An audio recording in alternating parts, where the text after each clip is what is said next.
The kingdom did not fear war. It feared Duke Caedric Ashford. When he walked into a room, conversations died mid-sentence. When he smiled, men checked their pockets for what they might lose. The Northern Territories belonged to him not through inheritance alone, but through the systematic dismantling of anyone foolish enough to challenge his authority. He bankrupted rival houses before breakfast. He crushed rebellions before they drew breath. And when lesser nobles whispered about the monster who ruled from Blackmore Keep, they did so behind locked doors with the curtains drawn, because Caedric had destroyed men for less than gossip. Then they threw her into the mud, and everything changed. Stay with me. This is where the monster learns to bleed. The rain came down in sheets the night they ruined Elara Thorne. Caedric's carriage rolled through the merchant district toward the Thorne estate, just as the first screams echoed from the courtyard. His driver pulled his horses short. Through the rain-streaked window, Caedric watched a scene that would have been beneath his notice on any other night. A young woman knelt in the mud. Her silk gown, probably worth more than most servants earned in a year, dragged through the filth like a funeral shroud. Her dark hair hung in wet ropes across her face. She wasn't crying. That caught his attention first. Women in her position usually wept, begged, performed their helplessness like a rehearsed dance. This one just knelt there, shaking with something that looked more like rage than despair. Above her on the manor steps, an older woman in emerald velvet held court before a crowd of servants and minor nobility who'd gathered like carrion birds to witness the spectacle. Torches hissed in the rain. The woman's voice carried across the courtyard with practiced theatrical precision. Seducer. Fortune hunter. My stepdaughter threw herself at Lord Pembroke like a common whore, and now his wife lies ill from the scandal while this creature— Caedric stopped listening. He'd seen this play before. Different actors, same script. The younger woman threatened someone's position, so they destroyed her reputation before she could become dangerous. Simple. Efficient. He might have admired the strategy if it weren't so crude. His driver glanced back. Your Grace, shall we continue? Caedric studied the woman in the mud. She'd lifted her head now, staring at her stepmother with an expression that made something cold shift in his chest. Not broken, not defeated, calculating. No, he said quietly. Stop here. He stepped from the carriage into the rain without bothering with a cloak. Water soaked through his black coat immediately, but Caedric barely noticed. He walked toward the courtyard with the same unhurried precision he brought to everything, a weapon choosing its moment. The crowd noticed him before the stepmother did. Conversation stuttered to silence. A servant dropped something that shattered on the cobblestones. The woman in emerald turned, her rehearsed outrage faltering as she recognized the Duke of Blackmore standing in her courtyard, like death itself had accepted a dinner invitation. Your Grace. She executed a curtsy that would have been flawless if her hands weren't shaking. We did not expect— This is a private family matter. Caedric ignored her entirely. He walked past the gawking servants, past the delighted nobles who'd come to watch a woman's life end, straight to where Elara Thorne knelt in the mud. Rain ran down his face. His boots splashed through puddles that reflected torchlight like pools of fire. He stopped in front of her. She looked up slowly. Her eyes were the color of smoke and just as hard to hold. For a moment they stared at each other while the rain hammered down and the entire courtyard held its breath. Caedric saw everything in that look. The fury, the betrayal, the sharp intelligence already calculating how to survive this. She was dangerous. He liked that. Stand up, he said. Elara's jaw tightened. I'm quite comfortable here in the filth where my family believes I belong. A laugh tried to escape his throat. He crushed it. Then you're a fool. Stand up or stay there and let them finish destroying you. Choose quickly. Why would you care either way? I don't. Caedric extended his hand anyway. But I dislike waste, and you're being wasted on these people. The stepmother found her voice behind him. Your Grace, I must protest. This woman has committed grievous acts against— Be quiet. 2 words.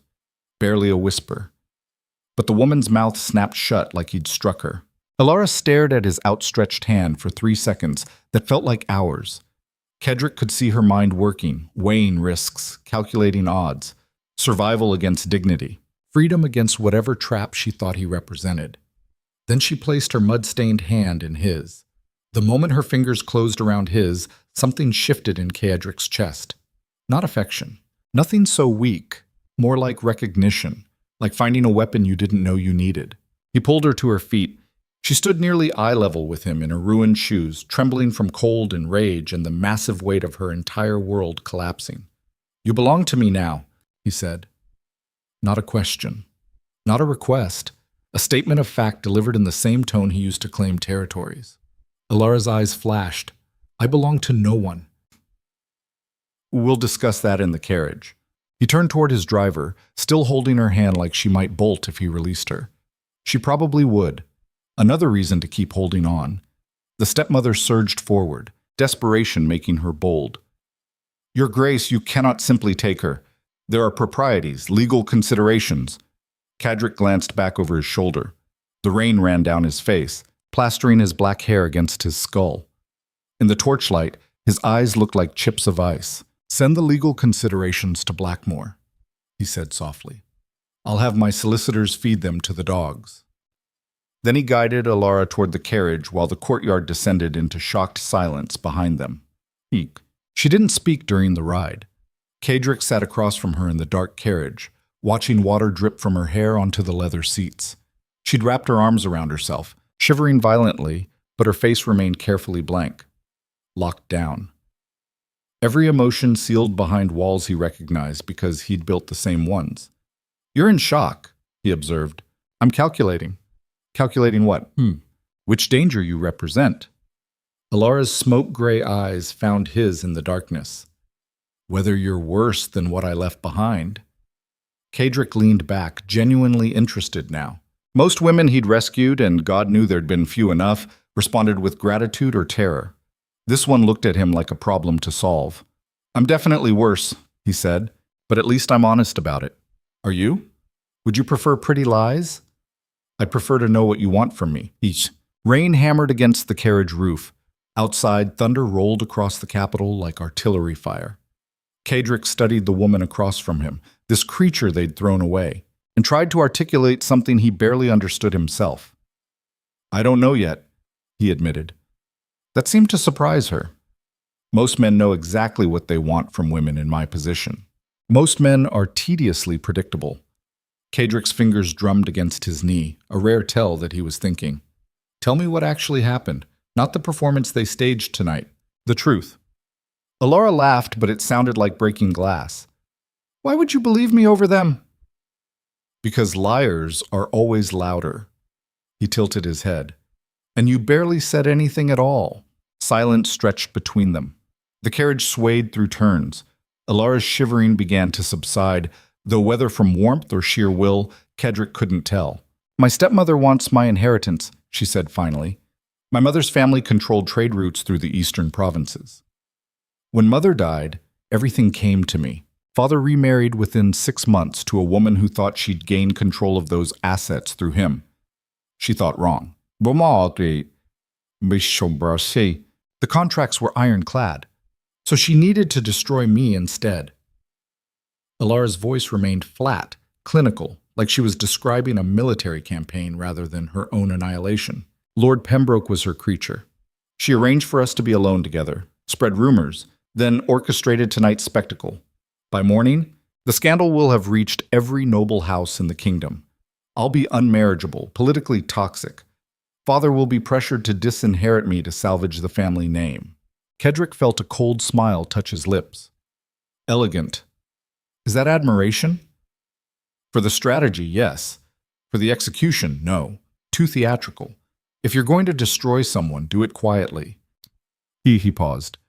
"Though I suppose your stepmother needed witnesses." "She needed everyone to see me ruined." Alara's hands clenched in her lap. "So no one would question when I disappear." Disappear?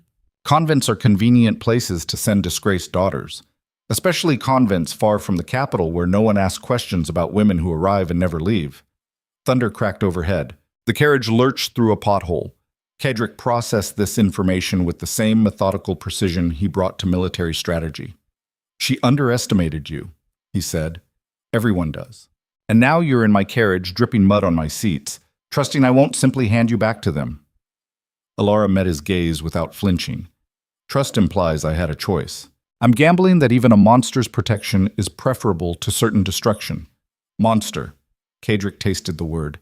Is that what they call me? Among other things. What do you call me? She considered this with unnerving seriousness. A weapon. Possibly the only weapon capable of countering my stepmother's attack. So you're using me. We're using each other. Don't pretend you intervened from altruism. Alara leaned forward slightly. You saw an opportunity. You always do. That's what makes you dangerous. Caedric felt something unfamiliar stir in his chest. Not anger, not even irritation. Something closer to satisfaction. This woman, half drowned and completely ruined, saw him clearly and didn't bother lying about it. Refreshing. What do you know about Blackmore? He asked. It's a fortress carved into the northern cliffs, supposedly impregnable. You rule the northern territories from there with sufficient brutality that rebellion is statistically impossible. Statistically impossible? People fear you more than they hate their circumstances. Basic game theory. Caedric's smile widened. You're educated. My mother believed women should understand power since we're so rarely allowed to hold it. Bitterness crept into Alara's voice. She was unusual that way.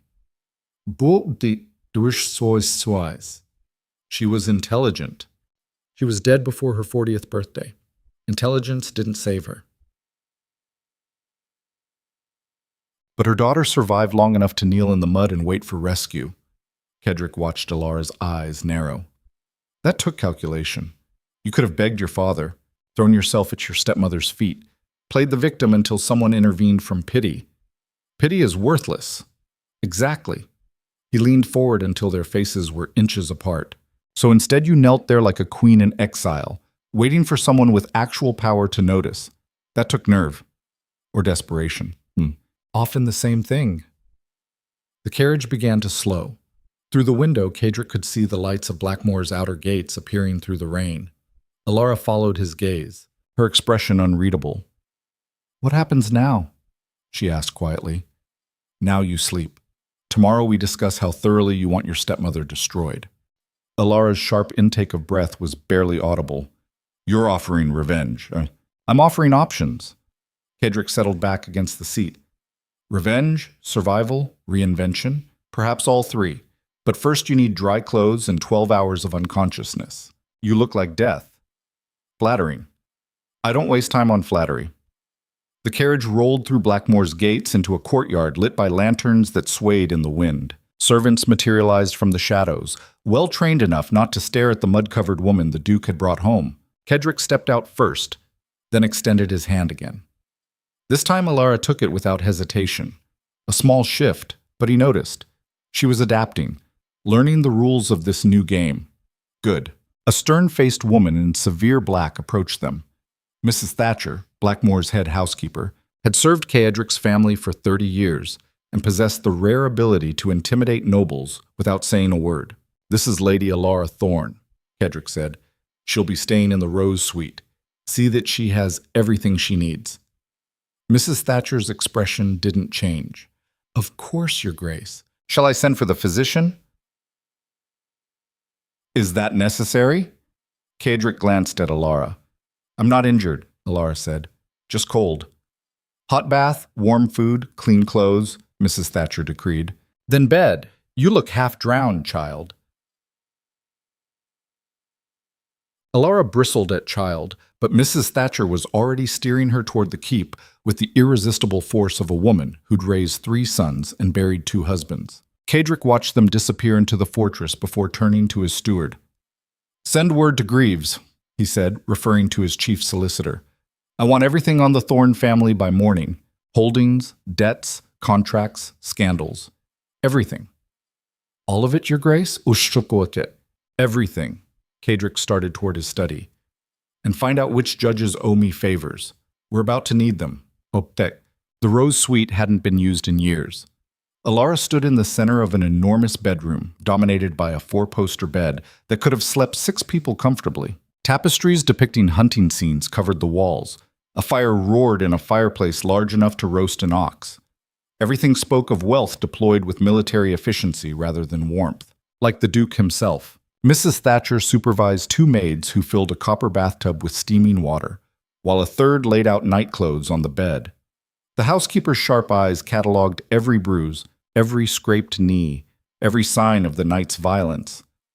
Men, she muttered, always breaking things, never cleaning up after. Alara found herself smiling despite everything. I'm not broken. Didn't say you were.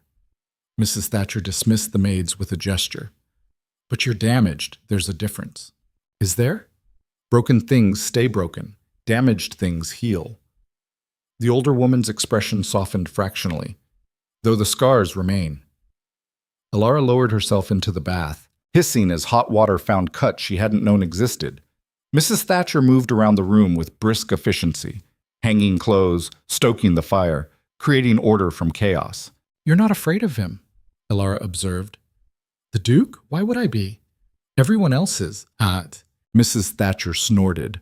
I changed that boy's nappies. Difficult to fear a man whose arse you've wiped. Despite herself, Alara laughed. Actual laughter. It felt foreign after the night she'd endured. He was a difficult child, I imagine. Impossible. But Mrs. Thatcher's voice held something almost fond. Never cried, even as a baby. His mother used to worry he'd been born without feelings. Was he? The housekeeper paused, considering.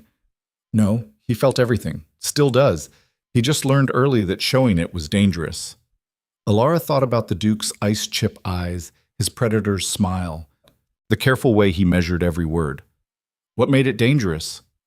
That's his story to tell, if he ever chooses. Mrs. Thatcher moved toward the door. Eat the food on that tray. Sleep until your body forces you awake. Tomorrow is soon enough for whatever comes next. Mousy skates. Mrs. Thatcher? The woman paused in the doorway. Why did he bring me here?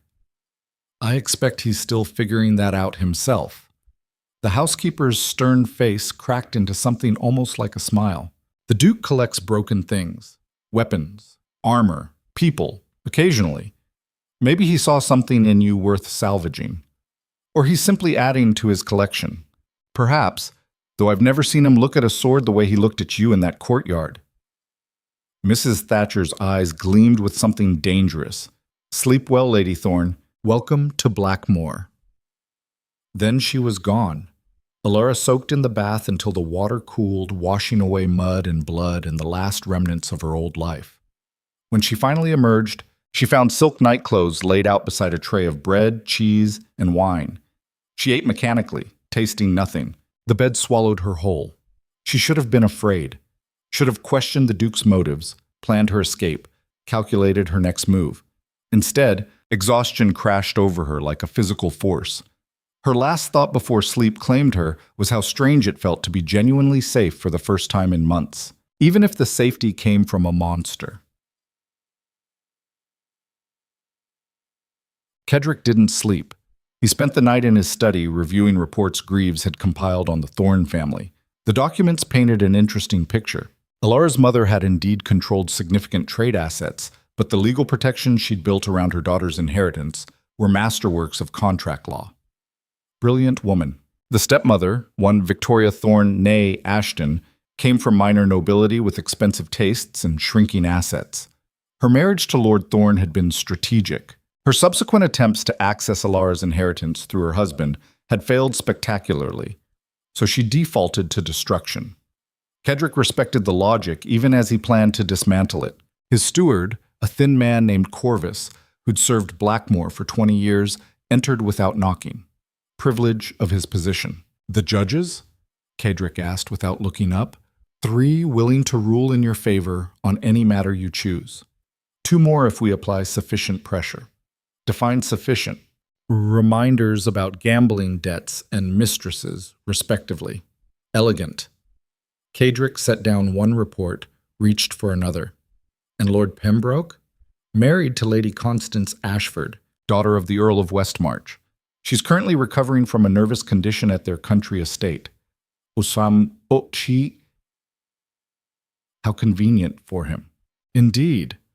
Corvus's thin smile was pure malice, though I understand the Earl is quite protective of his daughter's welfare. Caedric looked up. Are you suggesting we inform the Earl of his son-in-law's activities? I'm suggesting the Earl might be interested to learn that Lord Pembroke's liaison with Lady Alara was staged by Victoria Thorne specifically to create scandal. That his daughter's illness stems from manufactured gossip rather than actual infidelity. But Pembroke still participated willingly, a distinction I'm certain the Earl will appreciate when deciding how thoroughly to destroy his daughter's husband. Caedric felt his smile return. This was why he kept Corvus. The man thought like a weapon. Send the Earl our regards along with detailed documentation of the conspiracy. Let him handle Pembroke. And the stepmother? Victoria Thorne is mine. Something in his voice made even Corvus pause. The steward had served 3 generations of Ashfords and witnessed countless acts of calculated brutality. But the Duke's tone carried something new, personal. Shall I arrange a meeting? Corvus asked carefully. No, let her enjoy her victory for a few days. Let her think she's won. Caedric's fingers drummed against his desk. Then we'll show her the difference between destroying a reputation and destroying a life. Corvus departed silently. Caedric returned to his reports, but his mind kept drifting to the woman sleeping 3 floors above him. Alara Thorne. Dangerous. Intelligent. Damaged in ways he recognized because he saw them in his own mirror. He should send her away. Even protected by his name, she represented complications he didn't need. Questions from the court. Whispers about the Iron Duke going soft. Potential weaknesses his enemies could exploit. But when he closed his eyes, he saw her kneeling in the mud with rage burning behind smoke-gray eyes, and something in his chest tightened. No, she stayed. At least until he understood what the hell she was doing to his carefully controlled world. Alara woke to sunlight streaming through windows she didn't recognize. Panic surged before memory returned. Blackmore. The Duke. The mud and rain and her stepmother's triumphant face. She sat up slowly, cataloging bruises and aches from the previous night. A knock at the door preceded a young maid entering with a tea service. His Grace requests your presence in the library at your convenience, my lady. Oh, os de os gen. His Grace can request whatever he likes, Alara heard herself say. I'll come down when I'm ready. The maid's eyes widened, but she bobbed a curtsy and fled. Alara immediately regretted her sharpness. The girl was just doing her job. But something about being ordered around in her current state made her spine stiffen. She'd spent 1 night as the Duke's charity case. She wouldn't spend another groveling for his attention. She dressed in clothes laid out for her, simple but well-made, clearly borrowed from someone else's wardrobe, and descended to find the library herself. Blackmore proved to be a labyrinth of stone corridors and fortified passages. Every window was narrow, defensible. Every door was reinforced. The entire fortress felt like a weapon aimed at the world. She found the Duke in a room dominated by floor-to-ceiling bookshelves. He stood by a window overlooking the cliffs, still dressed in black despite the morning sun. He didn't turn when she entered. You told my maid you'd come at your convenience, he said. I did. Most people respond to my summons immediately. I'm not most people. Now he turned. In daylight, Caedric Ashford looked younger than she'd expected. Mid-30s, perhaps, with sharp features and eyes the color of winter storms. Handsome in the way a sword is handsome, beautiful and lethal in equal measure. No, he agreed. You're not. They stared at each other across the library. Alara forced herself not to look away first. That was a game she understood. Power through refusal to flinch. Thank you for last night, she said finally.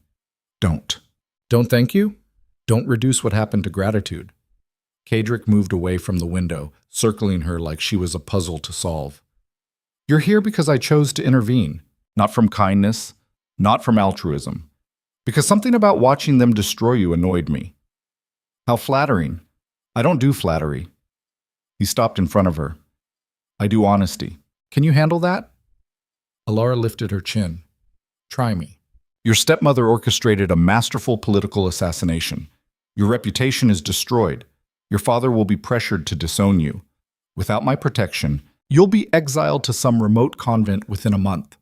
Caedric's voice remained clinically precise. You have three options. 1. Accept that fate and disappear. 2. Marry quickly to salvage what remains of your social standing. Or 3. Let me use you. Use me how? Eat. As a weapon against your stepmother and everyone who helped her. Alara's pulse quickened. In exchange for what? Your inheritance, once we secure it, and your cooperation with whatever political theater I require. You want to own me. I want to employ you. Caedric's smile was pure ice. Ownership implies I care about your consent. Employment means we're both getting something we want. And if I refuse, then I'll have Mrs. Thatcher pack your things and send you wherever you'd like to go with enough money to survive comfortably for a year. But the protection ends, the opportunities end, and your stepmother wins. Thunder rumbled outside despite the clear sky. Alara processed this impossible offer. Trust the monster or face certain destruction alone. Tell me about the weapon, she said. Caedric's expression shifted. Surprise, quickly masked. Excuse me? You said you'd use me as a weapon. Explain. He studied her for a long moment, then gestured to a chair. Sit. Alara remained standing. I'll stand. Stubborn. Careful. His laugh was brief and sharp. Fine. Your stepmother's attack worked because society believes you're ruined. Scandal has power because people assign it power.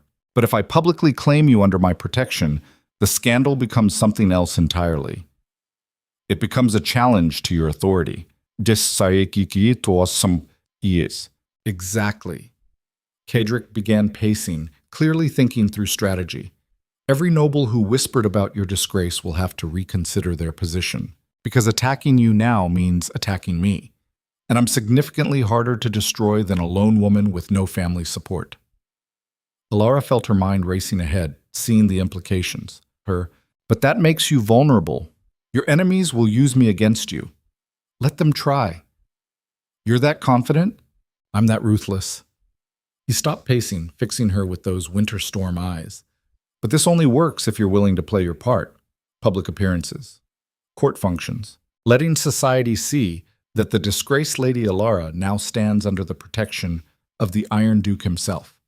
You want to parade me around like a trophy. I want to demonstrate that I don't bow to their rules. Caedric's voice dropped lower, more dangerous. Your stepmother tried to break you using society's weapons. I'm offering you a chance to break her using mine. Silence stretched between them. Outside, waves crashed against Blackmoor's cliffs with relentless force. Alara thought about her stepmother's triumphant face, her father's cowardice, the servants who'd watched her humiliation without intervening. What happens after we destroy her? Alara asked quietly. After? Once my stepmother is ruined and I have my inheritance secured, what happens to me then? Caedric's expression became unreadable. That depends on what you want. What if I want freedom? Then you'll have earned it. You just let me leave? Why wouldn't I? Because men like you don't release weapons once they've claimed them. Something dark flashed in Caedric's eyes. For a moment, Alara thought she'd pushed too far. Then his smile returned, colder than before. You're right, he admitted. Men like me usually don't. But perhaps you'll surprise me. Or perhaps you'll surprise yourself. He laughed again, genuine this time. You're either very brave or very stupid. Can't I be both? Most people are. Caedric extended his hand. Do we have an agreement, boy? Alara stared at his offered hand, remembering how it had felt to take it in the rain, remembering the shift from victim to player, from destroyed to dangerous. She'd been raised to be careful, to avoid risk, to trust safety over opportunity. Her mother would have taken this gamble. Alara clasped his hand. We have an agreement. Caedric's fingers closed around hers, and for a heartbeat they stood there, connected by a handshake that felt more like a declaration of war. Good, he said quietly. Because your stepmother just made a critical mistake. What mistake? She destroyed you publicly. His smile turned predatory. Which means I get to resurrect you the same way.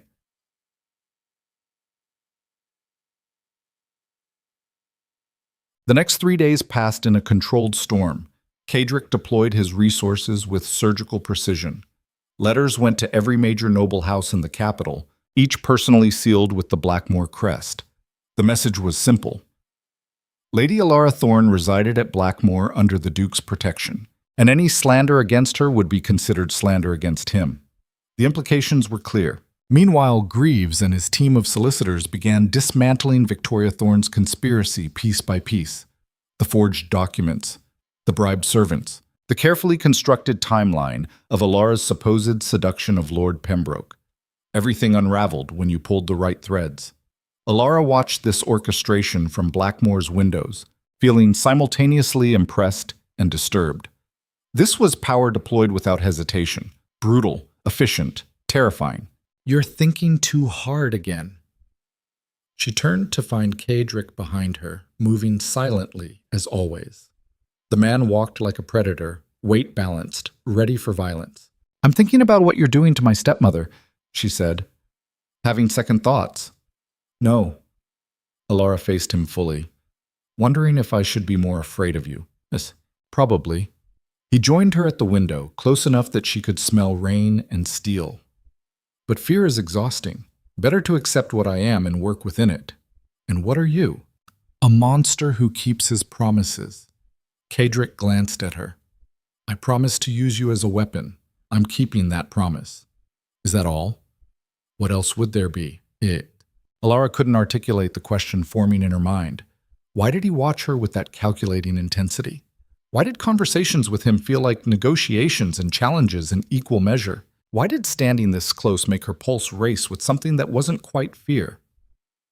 "The court will respond tomorrow," Caedric said, apparently changing subjects. "Your stepmother's allies will demand an explanation. Some will probably attempt to pressure me into releasing you. And you'll refuse. Of course. This is going to cause problems for you. I've survived worse than gossip." "Have you?" Alara studied his profile. "Or have you just gotten better at pretending it doesn't wound you?" His jaw tightened fractionally. "A tell." "Careful. You said you do honesty." "I also do boundaries." "Where are yours?" Caedric turned to face her fully, and Alara realized she'd miscalculated. He stood too close now, towering over her, all sharp edges and controlled violence. Most women would have stepped back. She held her ground. "You want to know my boundaries?" His voice dropped to something barely above a whisper. "Don't mistake professional necessity for personal interest. Don't confuse protection with affection. And don't ever assume you understand me based on 3 days of observation." "I wasn't assuming anything." "Yes, you were." His eyes searched hers. "You were wondering if the monster feels something beyond strategic interest. If there's humanity beneath the armor." Alara's breath caught. "Is there? Does it matter?" "It might." "Why?"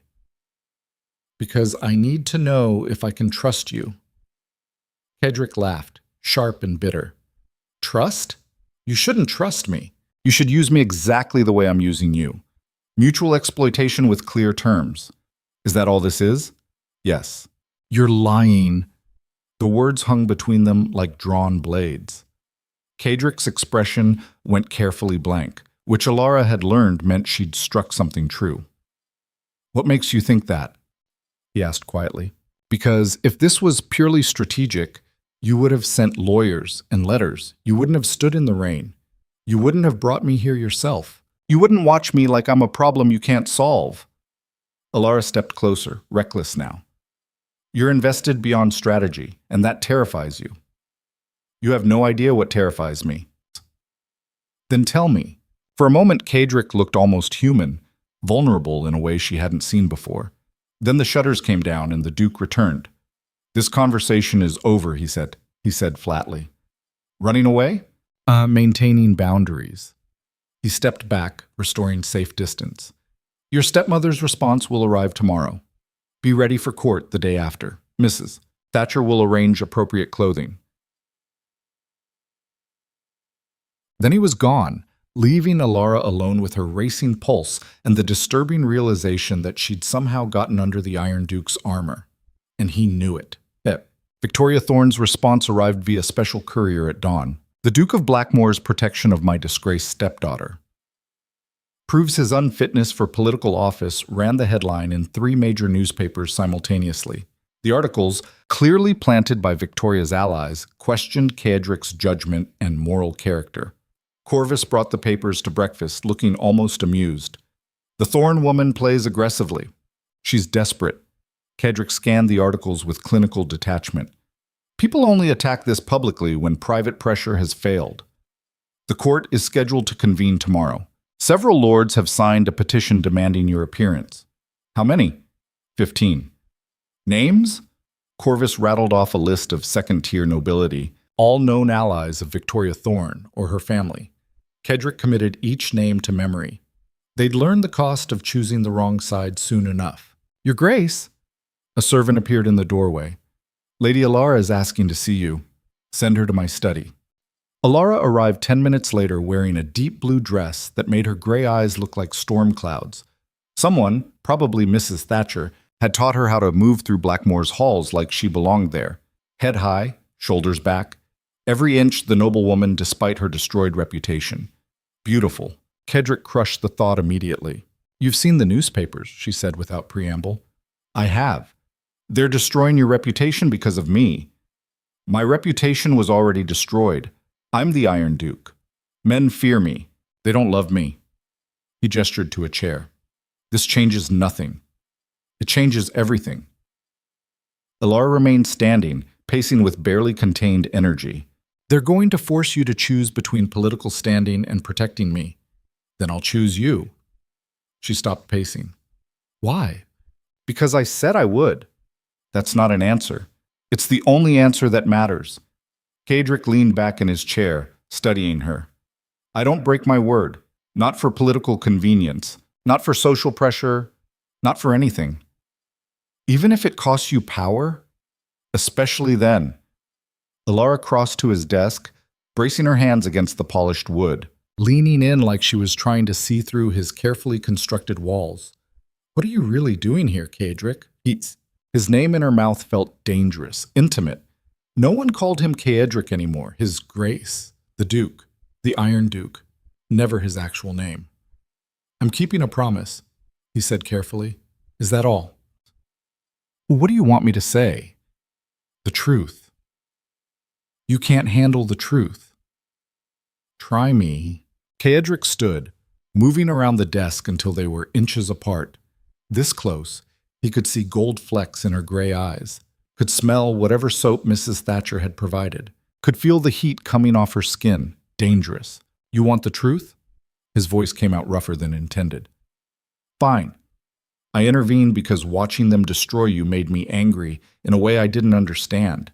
Bringing you here was impulsive, stupid, strategically questionable, and now I'm committed to a course of action that serves no rational purpose except proving I can. Can what? Protect you. The admission felt like losing, even from yourself. Alara's breath hitched. Why does it matter? I don't know. That scares you. See, everything about you scares me. Silence crashed between them, heavy and electric. Caedric realized he'd said too much, revealed too much. Given her ammunition she could use against him. But Alara's expression softened.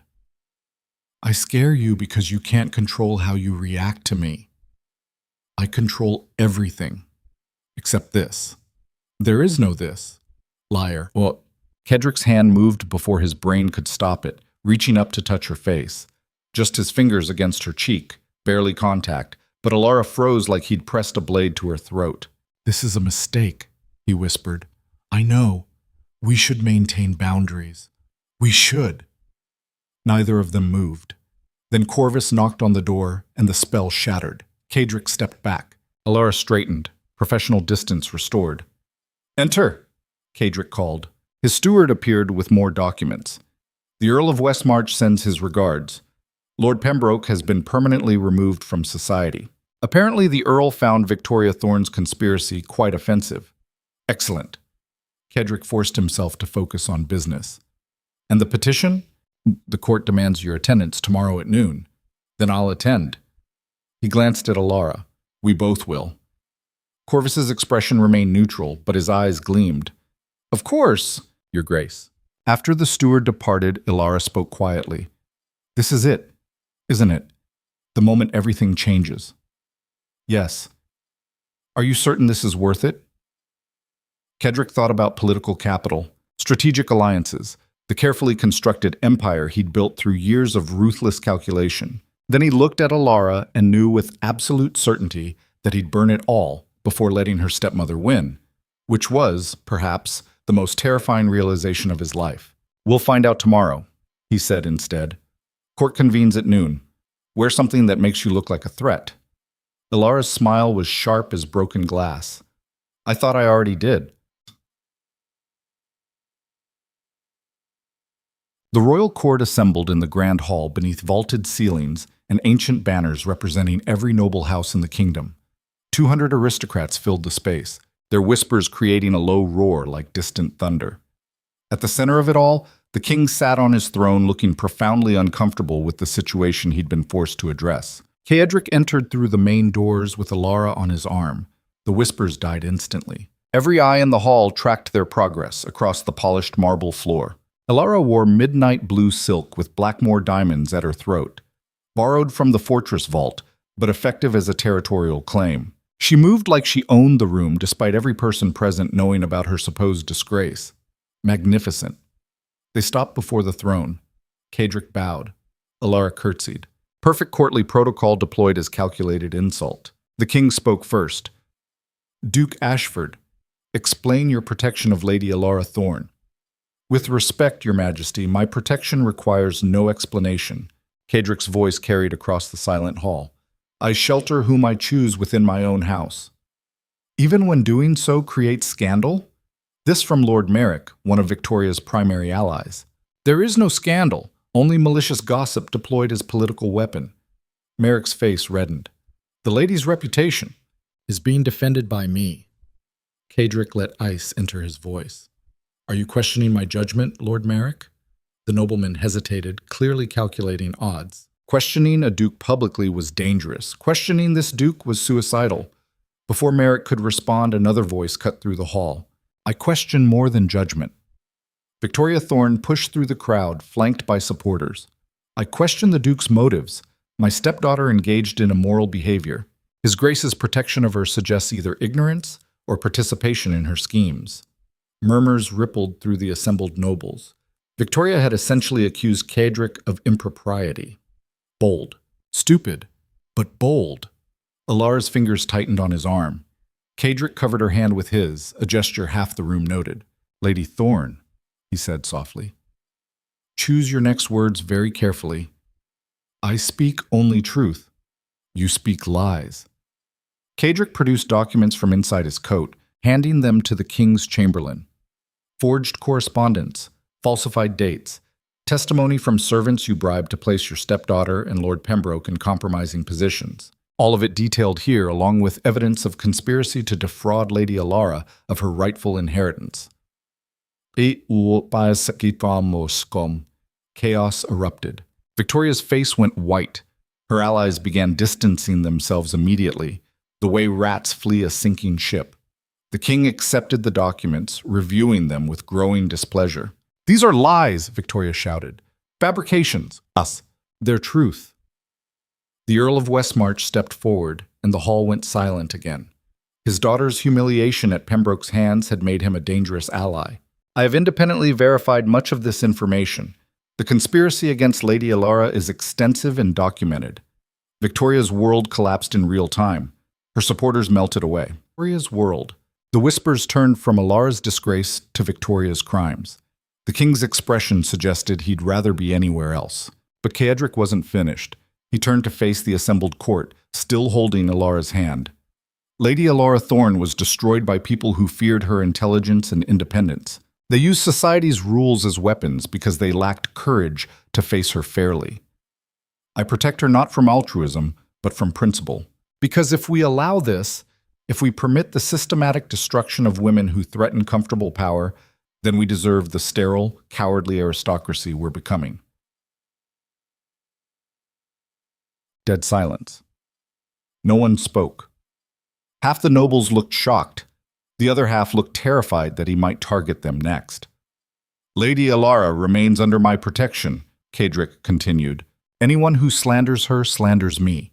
Anyone who threatens her threatens Blackmore. And anyone who doubts the consequences of either action is welcome to test them. Then he did something that would echo through court politics for years. He raised Alara's hand to his lips and kissed her knuckles in full view of the entire assembly. The declaration couldn't have been clearer if he'd shouted it.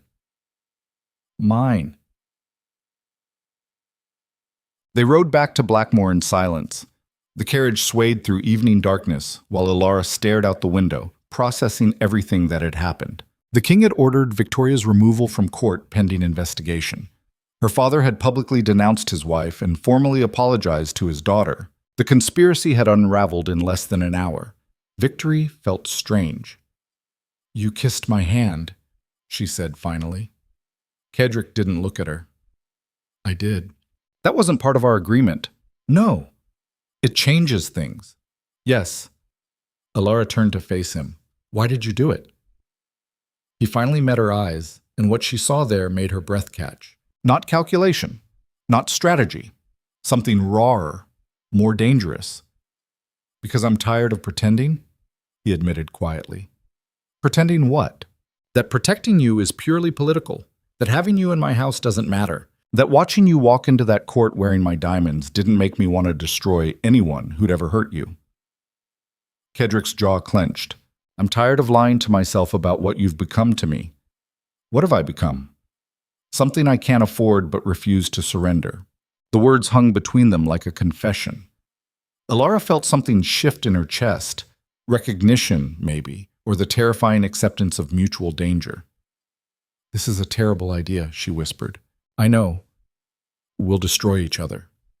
Probably. So what do we do? Caedric reached across the distance between them, his hand finding hers in the darkness. We stop pretending this is just strategy. We acknowledge what's happening, and we decide if we're brave enough to see where it leads.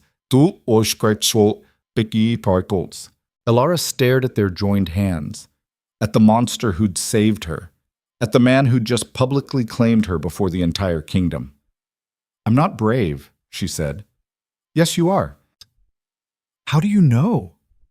Because you took my hand in the rain. His thumb traced circles against her palm. Because you challenged me in my own house. Because you stood before that court like a queen despite everything they tried to make you. I was terrified. Bravery isn't the absence of fear. Caedric pulled her closer, gentle but insistent. It's choosing to move forward anyway. Their faces were inches apart now. Alara could feel his breath against her skin, could see gold flecks in his winter storm eyes that she'd never noticed before. If we do this, she whispered, everything changes. Everything already has. Caedric, he kissed her. Not gentle, not hesitant, desperate and demanding and absolutely certain. His hand tangled in her hair while the other pulled her against him. Alara responded without thinking, pouring months of rage and fear and survival into the kiss. They broke apart, breathing hard. That was, Alara started. A mistake, Caedric finished. Is it? Absolutely. But he didn't let go. A mistake we're going to keep making. Alara laughed, slightly hysterical. We're idiots. Probably. Your enemies will use this against you. Let them try. I'm serious. This gives them ammunition. I don't care. Caedric's expression was fierce, almost violent in its intensity. I spent my entire life being careful, calculating, building an empire through ruthless pragmatism, and none of it matters as much as this, as you. You barely know me. I know you survived when everyone wanted you destroyed. I know you fight back instead of breaking. I know you see me clearly and don't flinch. His hand cupped her face. I know enough. Alara felt tears threatening. Not from sadness, from the overwhelming weight of being seen, actually seen. Not as property or scandal or political pawn, but as a person worthy of, don't say you love me, she blurted. It's too soon, too dangerous, too... I wasn't going to. Caedric's smile was crooked, almost boyish. I was going to say you're mine, which is different, possibly worse. How is that worse? Because love is a feeling. This, he gestured between them. This is a choice. Every day.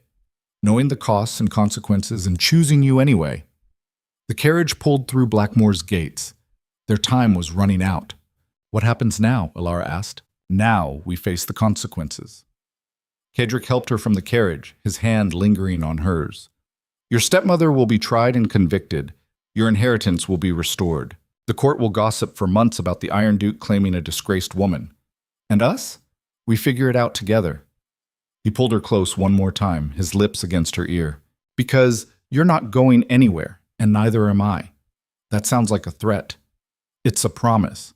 They stood there in Blackmore's courtyard while servants pretended not to notice, and the northern wind howled off the cliffs. Two damaged people who'd found each other in the wreckage of their separate wars. Not fixed, not whole, but no longer alone. Course. Mrs. Thatcher found Alara the next morning staring out her window at the violent gray sea. You look troubled, child. I kissed him. The housekeeper didn't look remotely surprised. About time. It's a disaster. Love usually is. I never said love. You didn't have to. Mrs. Thatcher began organizing Alara's things with brisk efficiency. I've watched that boy armor himself since he was 6 years old. You're the first person who's ever gotten through. What if I can't handle it? What if we destroy each other? Then you'll destroy each other magnificently. The older woman paused, something almost gentle in her expression. But I don't think you will. I think you'll save each other, or drive each other mad trying. That's not reassuring. It wasn't meant to be. Mrs. Thatcher headed for the door, then stopped. The Duke has never let anyone matter before. You matter. That's terrifying for him. Be patient. I'm not good at patience. Neither is he. Should be interesting. After the housekeeper left, Alara returned to her window. Somewhere below, Caedric was probably in his study, planning their next move. Always strategizing. Always calculating. Except when he looked at her. Then the Iron Duke became just a man. Just Caedric. And that was the most dangerous thing of all. Itchy. 3 days later, a letter arrived at Blackmore bearing the royal seal. Caedric read it twice before summoning Alara to his study. She entered to find him standing by the window, the letter crumpled in one fist. Something about his posture made her stomach drop. What happened? The king has invited us to the Winter Sovereign Ball. Caedric's voice was carefully controlled. It's a command performance disguised as a request. That's good, isn't it? Public acknowledgement. It's a trap. Bleak. Alara's breath caught. What kind of trap? The kind where enemies smile and serve poisoned wine, where accidents happen in crowded ballrooms. He turned to face her. Your stepmother's allies won't accept defeat quietly. They'll make their move at the ball where there are witnesses and plausible deniability. Then we don't go. We have to. Refusing would be political suicide. Caedric crossed to her, his expression fierce. But I swear to you, Alara, nothing will happen to you. Not while I breathe. She touched his face, feeling the tension in his jaw. You can't promise that. Watch me. And in his winter storm eyes, she saw absolute certainty. The Iron Duke had made a decision. The kingdom would burn before he let her fall. The Winter Sovereign Ball represented everything Caedric despised about the aristocracy. 600 nobles crammed into the palace ballroom wearing costumes that cost more than most families earned in a lifetime, pretending their smiles weren't weapons and their compliments weren't threats. Crystal chandeliers threw dancing shadows across marble floors, while musicians played compositions designed to drown out scheming whispers. Perfect hunting ground. Caedric stood near the entrance watching the predators circle, cataloging threats with the same precision he'd learned during childhood when survival meant identifying danger before it struck. Lord Ashworth by the Champagne Fountain, Victoria Thorne's cousin. Lady Merrick, near the orchestra, wife of the nobleman whose face had gone purple when Caedric defended Alara at court. 3 more allies of the failed conspiracy scattered throughout the crowd, like chess pieces waiting for their master's command. Victoria herself remained absent. Smart woman. She'd been confined to her estate pending formal charges, but her network persisted. Wounded animals often proved more dangerous than healthy ones. Corvus materialized at his elbow. His steward had changed into formal attire but still moved through crowds like smoke, invisible until he chose otherwise. 6 exits, Corvus murmured, all monitored by palace guards loyal to various noble houses, none of them ours. Expected. Caedric's eyes tracked movement patterns. Assassins. At least 3 confirmed, more suspected. They'll wait until the crowd thickens. And Alara? Still preparing with Mrs.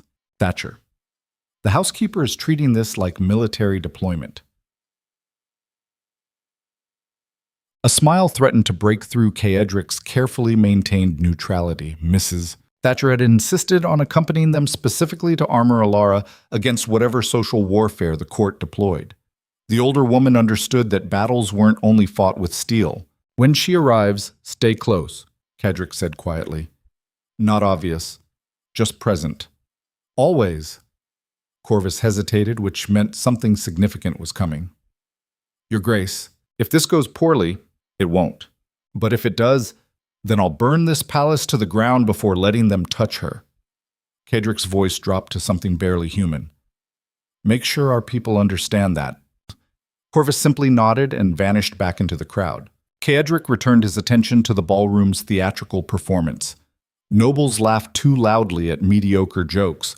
Women fluttered fans while calculating marriage prospects. Men discussed politics in corners while servants refilled glasses fast enough to keep everyone's guard lowered. Then the herald's voice cut through the noise.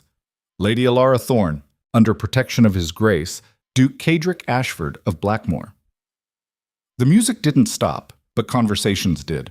Alara appeared at the top of the grand staircase wearing emerald silk that caught the candlelight like liquid fire. Mrs. Thatcher had outdone herself. The gown was modest by court standards, but cut to emphasize Alara's frame in ways that made dismissing her impossible. Blackmore emeralds glittered at her throat and wrists, territorial markers that announced exactly who protected her. But it was Alara's expression that made Caedric's chest tighten. No fear, no hesitation. She descended those stairs like she owned them, head high, spine straight, every inch the aristocrat these people had tried to destroy. The disgraced woman wore her resurrection like armor. Magnificent. She found him immediately. Their eyes locked across the ballroom, and something electric passed between them. Recognition, challenge, the unspoken acknowledgement that they were walking into fire together. Caedric crossed the floor to meet her at the base of the stairs, aware of every eye tracking his movement. He extended his hand. She took it without hesitation, fingers warm against his. You look like war, he murmured. Good. Her smile was sharp enough to cut. That's the point. They moved into the ballroom proper. Nobles parted like water, creating space that felt more like avoidance than respect. Whispers followed in their wake. Caedric caught fragments. Actually brought her. Audacity is astounding. What is he thinking? He wasn't thinking. That was the problem. Or maybe the solution. For the first time in his carefully controlled life, Caedric Ashford had stopped calculating optimal outcomes and simply chosen what he wanted. Dangerous precedent. The king held court on a raised dais surrounded by advisors who looked increasingly uncomfortable. His Majesty gestured for Caedric and Alara to approach. Standard protocol. Also a test. They navigated through the crowd, Caedric's hand resting against Alara's back, feeling tension coiled in her muscles beneath silk. She was terrified, just hid it better than anyone else would. Your Grace. The king's smile didn't reach his eyes. Lady Alara, we are pleased you could attend. Translation. I'm furious you've created this situation but can't afford open conflict. Caedric bowed precisely enough to show respect without submission. Your Majesty honors us with the invitation. Such says. Indeed. The king's gaze shifted to Alara, assessing. Lady Thorne, we trust the Duke's protection has been adequate? A loaded question. Alara understood immediately. His Grace's protection has been everything I could ask for, Your Majesty. Her voice carried across the suddenly quiet dais. He has restored what was stolen and defended what others sought to destroy. Several advisors shifted uncomfortably. Alara had just implied the crown had failed to protect her where Caedric succeeded. Bold. Reckless. Perfect. The king's expression hardened fractionally. Yes. Well, Justice moves slowly but thoroughly. The matter of your stepmother will be resolved soon. But I trust your majesty's wisdom in all things. Another perfect courtly response that meant absolutely nothing. The king recognized the deflection and clearly didn't appreciate it, but dismissing them now would appear petty.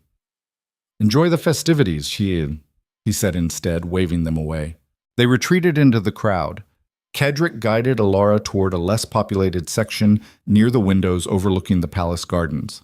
Snow fell outside, muffling the city beyond in white silence. That went better than expected, Alara murmured. We're still alive, low bar. Should I be concerned about the bar being that low? Probably. She laughed quietly, some of the tension leaving her frame. Caedric wanted to pull her closer, but they had enough witnesses already. Every move they made tonight would be analyzed, weaponized, used against them later. Your Grace. Caedric turned to find Lord Ashworth approaching with champagne and calculated friendliness. Victoria's cousin. The man who'd publicly questioned Caedric's judgment at court. Interesting. Lord Ashworth. Caedric's tone could have frosted glass. I wanted to apologize for my previous comments. They were spoken in haste and ignorance. Ashworth's smile was all performance. I see now that Lady Alara is indeed worthy of your protection. Translation. I'm repositioning because my allies abandoned me. How magnanimous, Caedric said flatly. I only hope there are no hard feelings. Ashworth extended a glass toward Alara. Peace offering? Well, what's? Alara's fingers moved toward the champagne. Caedric's hand shot out, catching her wrist gently but firmly. Lady Alara doesn't drink champagne, he lied smoothly. Gives her headaches. Ashworth's smile faltered. I wasn't aware. Now you are. The nobleman's eyes flickered between them, calculating. Then he withdrew the glass with a strained laugh. Of course. My apologies. Perhaps later. He melted back into the crowd. Alara stared at Caedric. He was going to poison me. Probably. You just stopped an assassination attempt, and you sound bored. Third one this week. Gets repetitive. Caedric's grip on her wrist softened but didn't release. Stay close. Don't accept food or drink from anyone but me or Mrs. Thatcher. That's reassuring. It's realistic. A waltz began. Couples flooded the dance floor in practice formations that looked more like military drills than romance. Caedric watched them, calculating odds. Dancing meant vulnerability, meant losing visual control of the room, meant trusting the crowd wouldn't close in while he was distracted. It also meant holding Alara publicly, claiming her before everyone who'd tried to destroy her, worth the risk. Dance with me, he said. Alara's eyes widened. Are you asking or commanding? Does it matter? Always. Oh, asking then. Caedric extended his hand again, this time with something that might have been vulnerability in his expression. Dance with me. Please. She studied him for a long moment, then placed her hand in his. You're going to regret teaching me to demand things from you. I regret nothing. They moved on to the dance floor while conversations erupted around them. The disgraced woman dancing with the Iron Duke at the Winter Sovereign Ball. Tomorrow's scandal being written in real time. Caedric pulled Alara into position, one hand at her waist, the other clasping hers. The waltz demanded proximity. Their faces were inches apart. He could feel her breath against his skin. I don't know this dance, she admitted quietly. Follow my lead. Bossy. Practical, Sharky. Yes. They began moving. Alara stumbled once, caught herself, found the rhythm. Her body aligned with his like they'd been doing this for years instead of seconds. Muscle memory, or something deeper. Caedric didn't examine it too closely. Around them, other couples maintained careful distance, creating a bubble of isolation in the crowded ballroom. No one wanted to get too close to the Duke's new obsession. They're staring, Alara murmured. Let them. This is making things worse for you. Good. How is that good? Caedric spun her through a turn, pulling her back against him with perhaps more force than the dance required. Because I'm tired of playing their games. Tired of pretending I care about their opinions. Tired of acting like you're anything less than exactly what I want. Alara's breath caught. Caedric? Say it again. What? My name.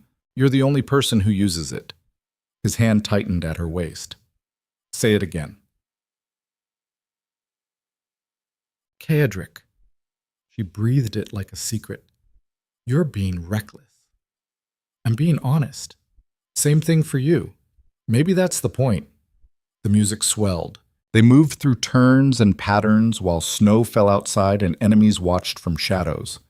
Caedric felt the weight of attention like physical pressure, but for once he didn't care about strategic implications. This moment, this woman, this choice, everything else was noise. When this is over, Alara said quietly, when the threats are gone and my inheritance is secure and we've survived whatever trap they're planning tonight, what happens then? What do you want to happen? I asked first. Fair point. Caedric considered lying, deflecting, maintaining the careful walls he'd spent decades constructing. Then looked into smoke-gray eyes and found he couldn't. I want you to stay, he admitted, at Blackmore, with me. Not as protection, not as strategy, just stay. Why? Because you see me clearly and don't flinch. Because you challenge everything I thought I understood about control and power. Because every room feels wrong when you're not in it. The confession felt like bleeding. Because I don't know how to want something this much, and I need to figure it out. Alara's expression softened into something that looked like pain and hope combined. That's the most honest thing anyone's ever said to me. Don't get used to it. Too late. The waltz ended. Couples separated, applauding politely. Caedric and Alara stood frozen in position, still holding each other while the ballroom dissolved into intermission chaos. Mrs. Thatcher appeared like a summoned demon, her severe face communicating urgency without words. We have a problem, she said quietly. Caedric released Alara reluctantly. Where? East Wing. One of the servers just collapsed, symptoms consistent with poisoning. Ice flooded Caedric's veins. They're testing the wine. We're creating a distraction. Mrs. Thatcher's eyes scanned the crowd. Either way, it means the real attack is coming. Caedric grabbed Alara's hand. We're leaving, now. But the ballroom doors had already closed. All 6 exits, simultaneously. Palace guards stood before each one, faces carefully neutral. Not preventing departure, just controlling it, making people ask permission, a trap within a trap. Caedric's mind raced through options. Fighting through guards meant confirming their fears about his dangerous instability. Demanding exit meant showing weakness. Staying meant accepting whatever came next. No good choices. The gardens, Alara whispered. Windows overlook them. We could... Too exposed. Assassins love gardens. Dark, private, easy to stage accidents. Then what? Caedric scanned the ballroom, calculating. Corvus had disappeared. Smart. His steward was better deployed outside direct confrontation. Mrs. Thatcher stood ready to commit violence despite being 60 and armed only with a fan. The crowd pressed closer, not overtly threatening, but definitely not friendly. Then the music stopped, not a natural pause. Someone had signaled the orchestra. Silence crashed over the ballroom like a physical force. A man stepped onto the orchestra platform. Tall, distinguished, wearing decorations that marked him as Duke of Westmarch, one of the most powerful nobles in the kingdom. Alara's hand tightened in Caedric's. That's Lord Pembroke's father-in-law. Of course it was. The Duke of Westmarch surveyed the silent ballroom with the confidence of a man who'd never questioned his right to command attention. Ladies and gentlemen, he began, voice carrying effortlessly. I apologize for the disruption, but I have evidence that demands immediate attention. Caedric's jaw clenched. Here it came. Whatever accusation they'd manufactured, whatever trap they'd designed. It has come to my attention, Westmarch continued, that Duke Ashford's protection of Lady Alara Thorne may involve more than chivalry. Murmurs rippled through the crowd. Alara's breathing accelerated. Caedric forced himself to remain still, showing nothing. Evidence suggests, Westmarch said, producing documents with theatrical precision, that the Duke and Lady Thorne have engaged in improper relations, that his protection stems not from justice but from personal involvement beginning before her supposed disgrace. Gasps, whispers, the social machinery grinding to life. Whispers, this calls into question everything, Westmarch declared. Lady Alara's innocence, the Duke's motives, the legitimacy of his intervention at court. Brilliant strategy. They couldn't destroy Caedric directly, so they destroyed the foundation of his defense. If his relationship with Alara predated her scandal, then maybe the scandal itself was staged. Maybe Victoria Thorne was innocent. Maybe everything was conspiracy. Plant doubt. Watch it grow. Let social pressure do the rest. Caedric felt Alara trembling beside him, not from fear, from rage. He recognized it because he felt the same thing building in his chest. Enough. He stepped forward, pulling Alara with him. The crowd parted. 600 nobles held their collective breath. Duke Westmarch, Caedric said quietly, dangerously. Those are serious accusations. Supported by evidence, Westmarch gestured with the documents. Testimonies from servants, correspondence, documented meetings before the scandal occurred. All forged. You would say that? I would say that because it's true. Caedric's voice remained level, but something beneath it promised violence. Your evidence is manufactured by the same conspiracy that destroyed Lady Alara's reputation initially. Convenient claim. Provable fact. Caedric released Alara's hand, moving closer to the platform. But you're not interested in truth. You're interested in revenge, because I destroyed your son-in-law's political future when I revealed his participation in fraud. Westmarch's expression flickered. This isn't about... It's exactly about that. Caedric stopped at the base of the platform, looking up at the older duke. Your daughter's husband conspired with Victoria Thorne. I exposed him. Now you're attempting to salvage your family's reputation by destroying mine. How dare you speak? How dare I what? Speak truth before witnesses? Caedric's smile was pure ice. You've made a critical error, Westmarch. You assumed I'd protect my reputation over hers. That social pressure would force me to abandon Lady Alara to save myself. Any reasonable man would... I'm not reasonable.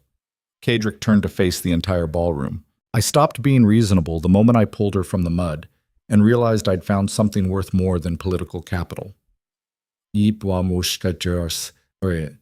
Dead silence. So here's what's going to happen, Caedric continued. You can continue this performance. Spread your lies. Rally support from every noble family who fears Blackmore's influence. And I will systematically dismantle each of you with the same precision I've deployed for 20 years. His voice dropped lower, harder. Or you can accept that Lady Alara Thorne is under my permanent protection. That attacking her means attacking me. That I will burn this entire aristocracy to ash before letting you touch her again. Someone gasped. A woman near the back fainted. Lord Ashworth looked like he might vomit. Westmarch's face had gone purple. You're threatening... I'm promising. Caedric climbed onto the platform, invading the older duke's space. Choose wisely. For a moment, violence hung in the air like electricity before a storm. Two dukes facing each other before the entire court. One mistake, and blood would stain the palace marble. Then Alara's voice cut through the tension. Enough. Everyone turned. She stood at the center of the ballroom, head high, emeralds catching candlelight. Duke Westmarch, she said clearly, your evidence is forged. I can prove it. But more importantly, even if it weren't, even if the Duke and I had been involved before my stepmother's attack, that wouldn't change the facts of what she did. Murmurs of surprise. Alara pressed forward.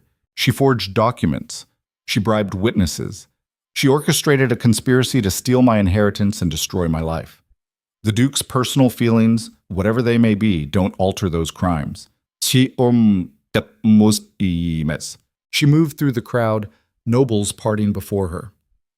So you have a choice, Alara continued. Believe Duke Westmarch's manufactured scandal and ignore actual evidence of conspiracy. Or acknowledge that powerful men tried to destroy a woman who threatened their comfortable control, and one man had the courage to stop them. She reached the platform, standing beside Caedric. United front. I know what the evidence says, Westmarch sputtered. I have testimonies from servants Victoria paid. Alara's voice remained steady. I can provide counter-testimony. Bank records showing the payments. Correspondence proving the coordination. You're lying to protect yourself. I'm telling the truth to protect the truth. Alara glanced at Caedric. And yes, the Duke matters to me, more than politics or reputation or your opinion. But that doesn't make Victoria innocent. The ballroom erupted into chaos. Some nobles shouted support. Others demanded investigations. A few simply fled toward the exits, unwilling to be associated with either side. Westmarch stared between Caedric and Alara, clearly recalculating. His gambit had failed. Worse, it had exposed him as part of the conspiracy's remnants. "This isn't over," he said weakly. "Yes, it is." Caedric's hand found Alara's, fingers interlacing. "Go home, Westmarch. Salvage what remains of your dignity. Because if you continue this, I'll expose every corrupt dealing you've ever conducted, every bribe, every fraud, every skeleton in your family's closet. You have no proof. I have everything." Caedric's smile was a predator's warning. "I've been collecting it for years. Insurance. Now it's ammunition." Westmarch's face cycled through expressions.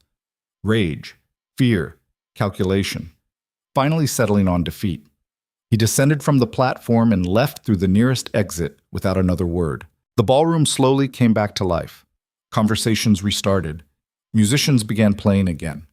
The aristocracy's remarkable ability to ignore uncomfortable truths reasserted itself. But nothing was the same. Caedric had just publicly chosen Alara over everything else. Over politics, over reputation, over the careful empire he'd spent his life building. No going back. They stood together on the platform while the party resumed around them. Alara's hand trembled in his. "That was insane," she whispered. "I know. You just destroyed your political standing." "I know. Half those nobles will turn against you now." "Probably. And you don't care. Not even slightly."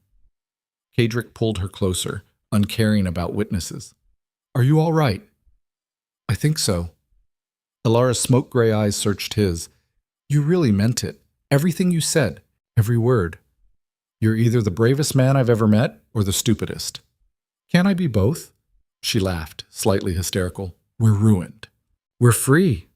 Caedric touched her face, thumb brushing her cheekbone. "No more pretending, no more strategy, just us making choices and accepting consequences." "That's terrifying." "That's living." Music swelled. Couples returned to dancing. The Winter Sovereign Ball continued as if the last 15 minutes hadn't happened. Aristocratic denial at its finest. But Caedric noticed the shifted dynamics. Certain nobles approached where before they'd avoided. Others who'd seemed friendly now kept distance, battle lines being redrawn in real time. Mrs. Thatcher appeared at the base of the platform. "We should leave, before someone else tries something creative." "Agreed." Caedric helped Alara down. "Where's Corvus?" "Securing the carriage. He wants to change routes. Says the planned path is too predictable." "Smart." Caedric nodded. They moved toward the nearest exit, Alara between him and Mrs. Thatcher, protected on both sides. The palace guard at the door stepped aside without question. Interesting. Either they'd received new orders, or they'd simply decided antagonizing the Iron Duke wasn't worth their salary. Outside, snow fell heavier now, coating the palace grounds in white silence. Their carriage waited in the circular drive, Corvus beside it, looking tense. "Problem?" Caedric asked. "3 men followed you from the ballroom, staying back but definitely tracking."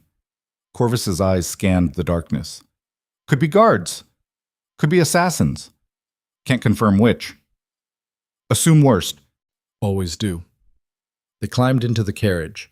Caedric positioned himself so he could see both windows while keeping Alara behind him. Mrs. Thatcher sat opposite, her reticule probably concealing something sharp. The carriage lurched into motion. For several minutes, silence. Just hoofbeats and wheels on cobblestones and snow muffling the city beyond. Then Alara spoke quietly.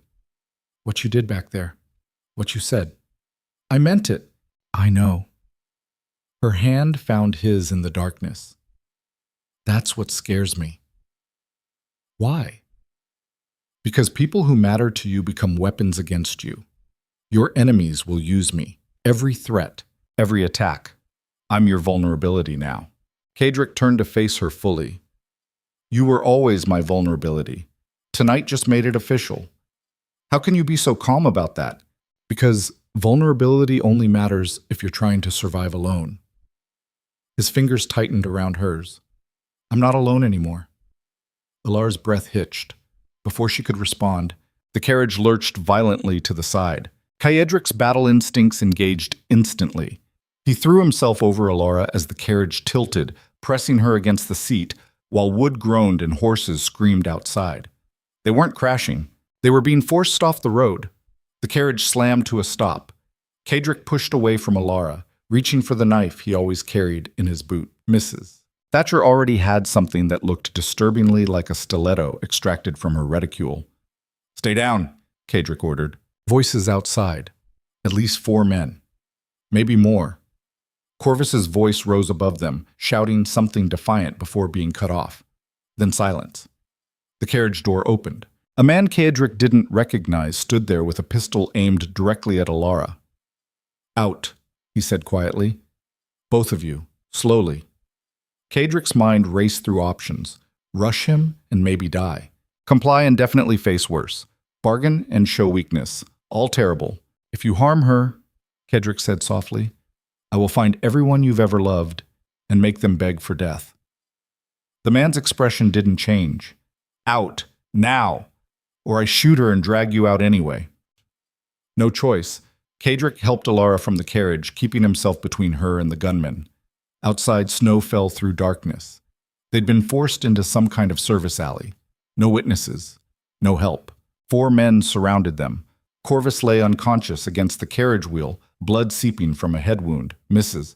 Thatcher was being restrained by 2 more attackers who looked terrified of the 60-year-old woman trying to stab them. Professional operation. Military precision.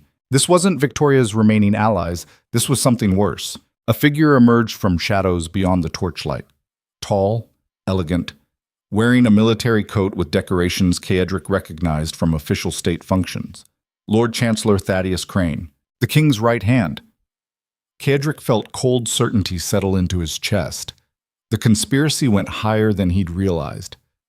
"Your Grace," Crane's voice was cultured, civilized. Crane's completely at odds with the violence surrounding them. "I apologize for the theatrics, but you've forced this confrontation." "The king sent you," Caedric said flatly. "His Majesty is concerned about your recent behavior, your obsession with Lady Thorne, your threats against noble families, your destabilization of court politics. So he sends assassins. I prefer to think of them as problem solvers." Crane stepped closer. "You've become a problem, Duke Ashford. A dangerous, unpredictable problem." Alara's hand gripped Caedric's arm. He could feel her shaking, not fear. Rage again. She understood what was happening. They'd survived the ball only to face something worse. "Let her go," Caedric said. "This is between us. She's irrelevant. She's your weakness." Crane's smile was almost sympathetic. The mighty Iron Duke brought low by a disgraced woman. It's almost poetic. "Touch her and You'll what? You're surrounded, outnumbered. Your steward is unconscious. Your housekeeper is restrained. You have no leverage." Truth, bitter and complete. Caedric had walked into this moment exactly as they'd planned. His obsession with protecting Alara had made him predictable. Fatal mistake. "What do you want?" he asked quietly. "Simple. Renounce your protection of Lady Thorne. Publicly apologize for your behavior at the ball.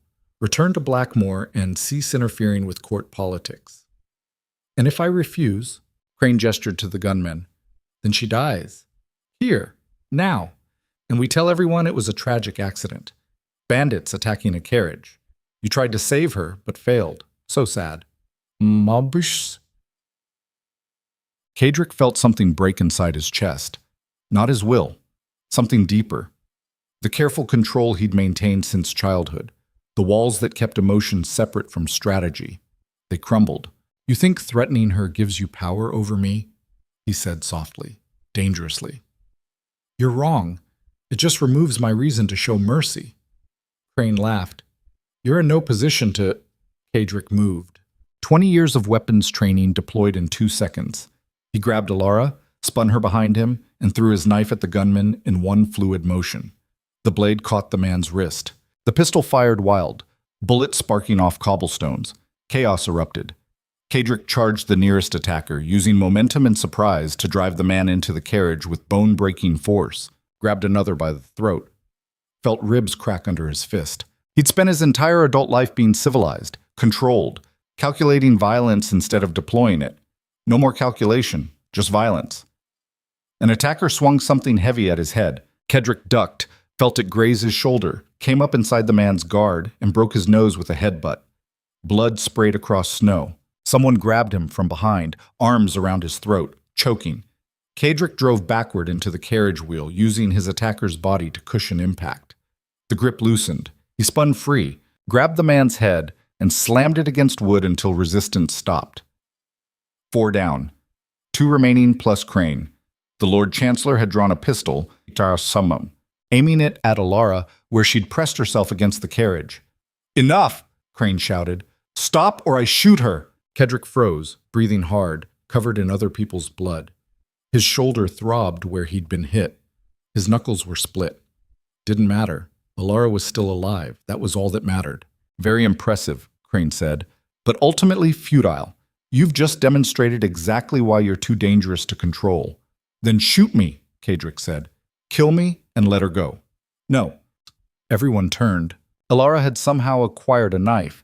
Probably Mrs. Thatcher had concealed a spare and now held it against her own throat. "You want leverage?" Her voice was steady despite the blade at her skin. "Here's leverage. Let us leave or I do your job for you, and the Duke destroys every one of you afterward." Crane's expression flickered. "You're bluffing." "Try me." Alara's eyes were pure steel. "I survived my stepmother's conspiracy, survived court politics, survived assassins at a ball. You think I'm afraid of dying?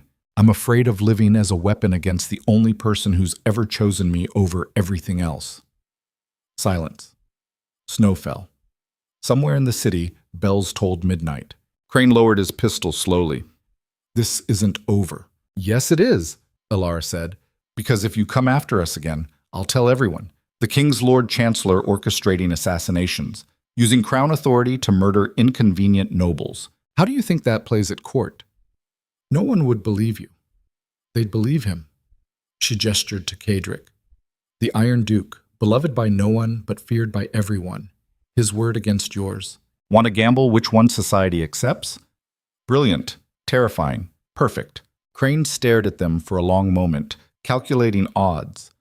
Finally, he stepped back, gesturing to his remaining men. "This is temporary mercy," he said. "The king's concerns remain.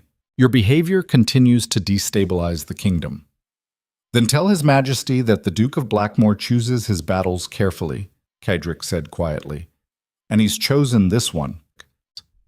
The attackers retreated into darkness, leaving bodies and blood and the wreckage of civilized society behind. Corvus groaned, returning to consciousness. Mrs. Thatcher freed herself from the unconscious men who'd restrained her and immediately began checking Alara for injuries. Caedric stood in the snow, watching his enemies disappear, feeling the weight of what had just happened settle into his bones. No going back. Not anymore. The king himself had sanctioned their deaths, which meant Blackmore was now at war with the crown. Alara appeared beside him, knife still in hand, looking small and fierce and absolutely unbreakable. "That was the stupidest thing you've ever done," he said. "Holding a knife to my own throat or standing with you?" "Both." "Probably." She didn't lower the blade, but it worked. This time is all we have." Caedric pulled her against him, not caring about witnesses or propriety or any of the rules he'd broken tonight. She fit against his chest like she'd been designed for that exact space. "We're at war now," he murmured into her hair. "With the crown, with the court, with everyone. I know. We might not survive it. I know that too. And you're still here." Alara pulled back enough to look up at him. Snow caught in her dark hair like stars. "Where else would I be?" Something that might have been a laugh escaped his throat. "Anywhere smarter. Smart is overrated." She finally lowered the knife. "Staying alive with you is more interesting." They stood there in the wreckage of the ambush while Corvus organized their escape and Mrs. Thatcher muttered about the stupidity of men who thought violence solved problems. Caedric understood that everything had changed tonight. He'd declared war on the crown for a woman, chosen love over empire, accepted that his carefully constructed life was burning and all he cared about was pulling Alara from the flames. No strategy could fix this. No calculation could predict the outcome. Just two damaged people against the world, making impossible choices and refusing to regret them. The carriage limped toward Blackmoor through falling snow. Behind them, the capital's lights glittered like a warning. Ahead, only darkness and uncertainty and the terrifying freedom of having nothing left to lose. Caedric held Alara's hand in the darkness and smiled. Let them come. He'd been waiting his entire life to stop being careful.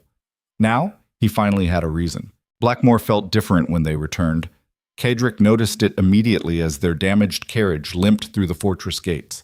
The guards moved with hesitation instead of precision. Servants avoided eye contact.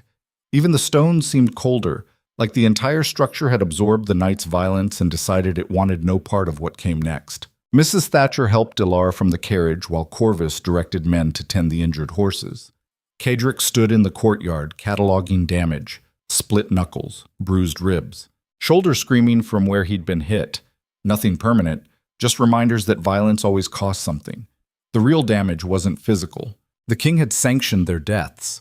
The Lord Chancellor had personally orchestrated an assassination, which meant everything Caedric had built through decades of careful political maneuvering had just collapsed because he'd chosen one woman over an empire. Worth it. The thought came unbidden, but certain. Even knowing what it cost, he'd make the same choice again. Dangerous precedent. He followed Alara and Mrs. Thatcher inside. The fortress halls echoed with their footsteps, emptier than usual. Some servants had probably fled already, sensing the coming storm. Smart. Blackmoor was about to become the most dangerous place in the kingdom. Mrs. Thatcher deposited Alara in her chambers with instructions to wash and rest that sounded more like military orders. The older woman's hands shook slightly as she spoke, barely perceptible. But Caedric noticed. Even she understood they'd crossed into territory without maps. He retreated to his study, poured whiskey he didn't drink, and stared at maps of the kingdom while his mind worked through impossible equations. The king wanted him dead or broken. The court would turn against him now. His allies, those few who'd tolerated his ruthlessness because it served their purposes, would abandon him the moment association became liability. Standard political calculus. Except Caedric had never been standard. A knock interrupted his thoughts. Greaves entered without waiting for permission, which meant bad news. His chief solicitor looked like he'd aged 10 years since morning. Tell me, Caedric said flatly. 3 noble houses have formally withdrawn their trade agreements. 2 more are considering it. The Earl of Pemberton sent a letter suggesting you resign your titles and retreat to private life. Greaves set documents on the desk like he was handling corpses. And there's a rumor the king is preparing charges of treason. Based on what evidence? Does it matter? They'll manufacture whatever they need. The solicitor's thin face twisted with something almost like pain. Your Grace, I've served your family for 30 years. I've never questioned your judgment, but this? Say it. Is she worth destroying everything? Caedric looked at the man who'd guided him through legal battles, inheritance disputes, and political warfare since he'd inherited the dukedom at 19. Greaves had been loyal when loyalty meant something. Now he was asking if Alara was worth the cost. Fair question. Yes, Caedric said simply. Greaves studied him for a long moment, then nodded slowly, something like resignation settling over his features. Then I suggest we prepare for siege, because the king won't stop until you surrender or die. Let him try. Your Grace, I've survived worse than crown politics. I'll survive this. Ease. Not without allies. Greaves gestured to the documents. You're isolated. Every house that might have supported you is distancing themselves. You're alone. I have Alara, one woman against a kingdom, one woman who held a knife to her own throat to save us both. Caedric's smile was cold and sharp. I'll take that over 100 political allies who'd abandoned me the moment the wind shifted. Up. Greaves opened his mouth, closed it, finally just shook his head. I'll do what I can with the legal framework. But laws only matter when people choose to follow them. Right now, the crown is writing its own rules. After the solicitor departed, Caedric returned to his maps. Blackmore's defensive position was strong. The fortress could withstand siege for months, maybe longer. But military strength meant nothing against political isolation. The king wouldn't attack with armies. He'd starve them with bureaucracy, strangle them with sanctions, suffocate them with the weight of an entire aristocracy turned hostile. Death by 1,000 cuts. Caedric was still calculating options when Corvus appeared in the doorway, blood cleaned from his head, but his expression grim. "We have a visitor," his steward said quietly.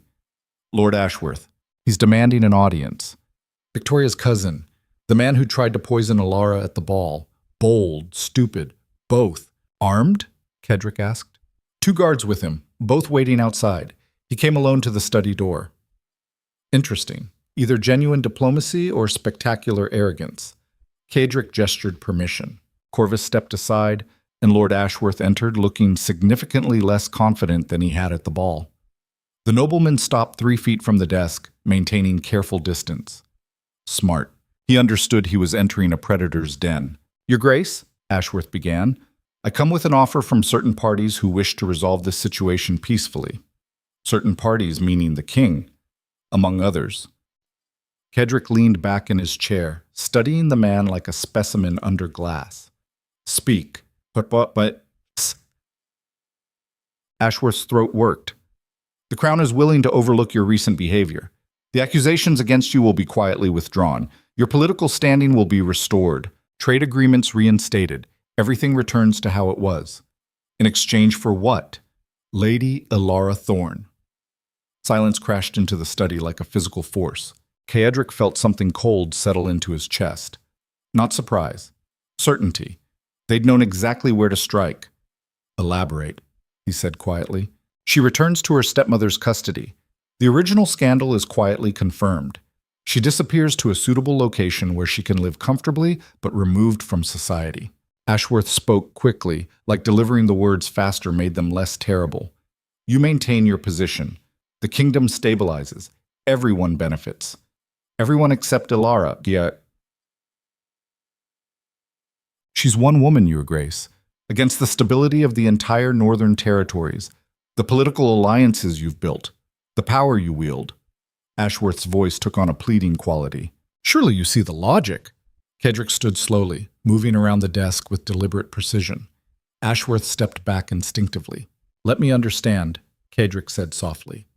"You're asking me to surrender the woman I've publicly defended, privately chosen, and literally fought assassins to protect, in exchange for political stability." "Yes. And you thought I'd agree to this. We thought you'd be reasonable." Caedric's hand shot out, grabbing Ashworth by the throat and slamming him against the wall hard enough to rattle ancestral portraits. The nobleman gasped, clawing at Caedric's grip. "Listen carefully," Caedric whispered, inches from Ashworth's terrified face. "I burned my political capital for her. I defied the king for her. I killed men in a snow-covered alley for her. What makes you think I'd surrender her for something as worthless as your approval?" "The king," Ashworth choked out. "The king can come himself if he wants to negotiate." Caedric tightened his grip fractionally. "But send another messenger with this insulting offer and I'll mail his head back as my response." "Understood?" Ashworth managed a strangled nod. Caedric released him. The nobleman collapsed, gasping, scrambling toward the door, with the desperation of a man who'd just glimpsed his own mortality. "Tell them I refuse," Caedric called after him. "And tell them I'm done pretending to care about their rules." Ashworth fled. Corvus emerged from the shadows where he'd been observing. "That's going to have consequences." "Everything has consequences."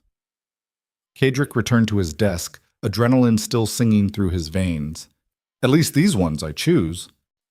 His steward studied him with an expression that might have been concern or respect or both. "You've changed, Your Grace." "Have I?" "The old you would have calculated the political costs before choosing violence. The old you would have at least considered their offer.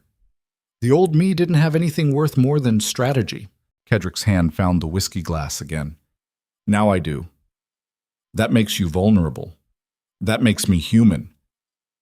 Corvus left without responding, which meant he disagreed but was too loyal to argue. Caedric stood alone in his study, surrounded by maps and reports and the accumulated evidence of an empire he'd built through ruthless calculation.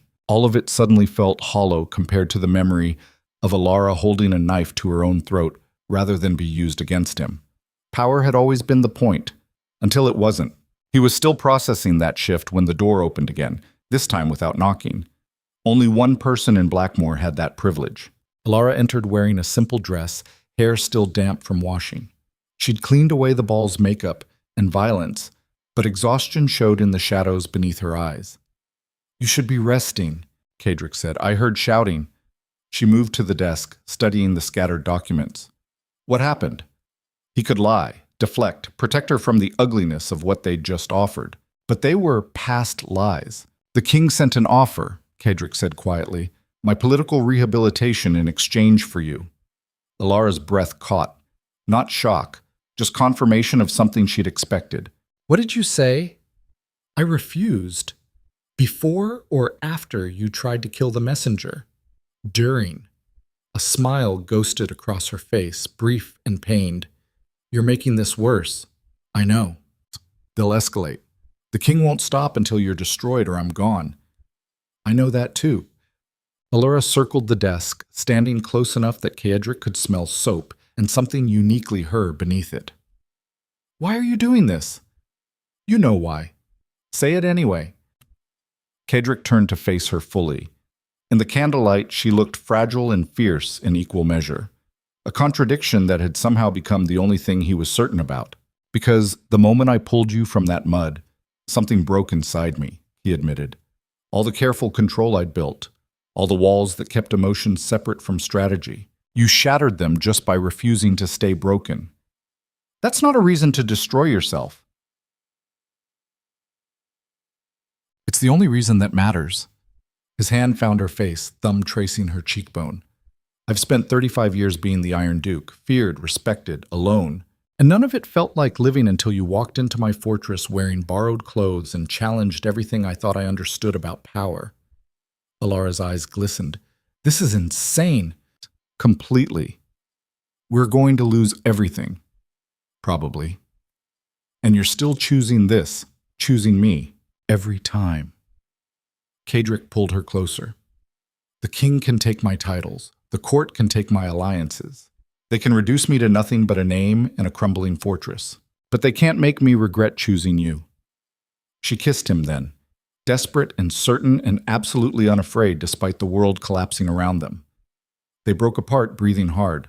"What do we do now?" Alara whispered. "We prepare for war. Real war. Not political maneuvering, actual siege." Caedric's mind was already working through logistics. Blackmore can hold for months. We have supplies, defensible position, loyal guards. A knock interrupted. Corvus again, moving with unusual urgency. "Your Grace, we have a situation at the gate." Caedric's hand moved instinctively toward the knife he'd retrieved from his boot. "Attackers?" "No, refugees." Corvus's expression was unreadable. "Servants from the capital. Minor nobles who've lost their positions. People fleeing the king's new decrees." "What?" "What decrees?" "Anyone associated with you is being investigated for treason. Homes searched, assets frozen. Several families have been arrested on manufactured charges." The steward's voice remained level, but something beneath it suggested horror. "They're making examples." Collective punishment. The king was purging anyone connected to Blackmore, spreading terror to prevent others from offering support. Brutal? Effective. Exactly what Caedric would have done if their positions were reversed. "How many refugees?" he asked. 30 at the gate, more arriving hourly, according to scouts. Caedric processed this. Feeding 30 extra mouths during siege preparation was strategically questionable, but turning away people who'd been destroyed for their association with him felt wrong in ways strategy couldn't address. "Let them in," he decided. "All of them. Find them quarters. Put the able-bodied to work fortifying defenses." Corvus nodded and departed. Alara stared at Caedric. "You just increased our supply problems." "I know." "Isa, and added potential spies to our population." I know that too. So why do it? Because the king wants me to become the monster they fear. Ruthless, heartless, proving their propaganda correct. Caedric's jaw tightened. I won't give him that satisfaction. Even if it costs us the siege? Even then. She studied him like he was a puzzle she couldn't solve. You really have changed. Is that bad? I don't know yet. Alara's hand found his. Ask me when we're not facing annihilation. The next week dissolved into controlled chaos. Refugees continued arriving. Blackmore's population swelled from 200 to nearly 400.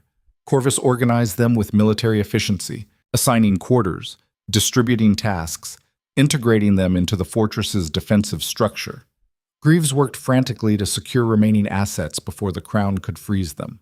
He succeeded in hiding enough wealth to fund the fortress for 6 months, maybe longer with rationing. Mrs. Thatcher transformed the kitchens into a logistical miracle, stretching supplies through sheer force of will and terrifying competence. And Caedric prepared for war. He inspected every wall, every gate, every defensive position. Drilled guards until they moved like extensions of his will. Stockpiled weapons, medical supplies, everything siege warfare demanded. Alara worked beside him through all of it. She organized the refugees, mediated disputes, somehow transformed terrified strangers into a functional community. People responded to her with the same respect they showed Caedric, which said something about her natural authority. Or maybe just her refusal to break under pressure. 10 days after the ball, a royal courier arrived under flag of truce. Caedric met him at the gate, Corvus and 6 armed guards flanking him. The courier looked young and terrified, clearly aware he was delivering a death sentence. His Majesty demands your surrender, the boy stammered, reading from an official document. You are charged with treason, conspiracy, and sedition.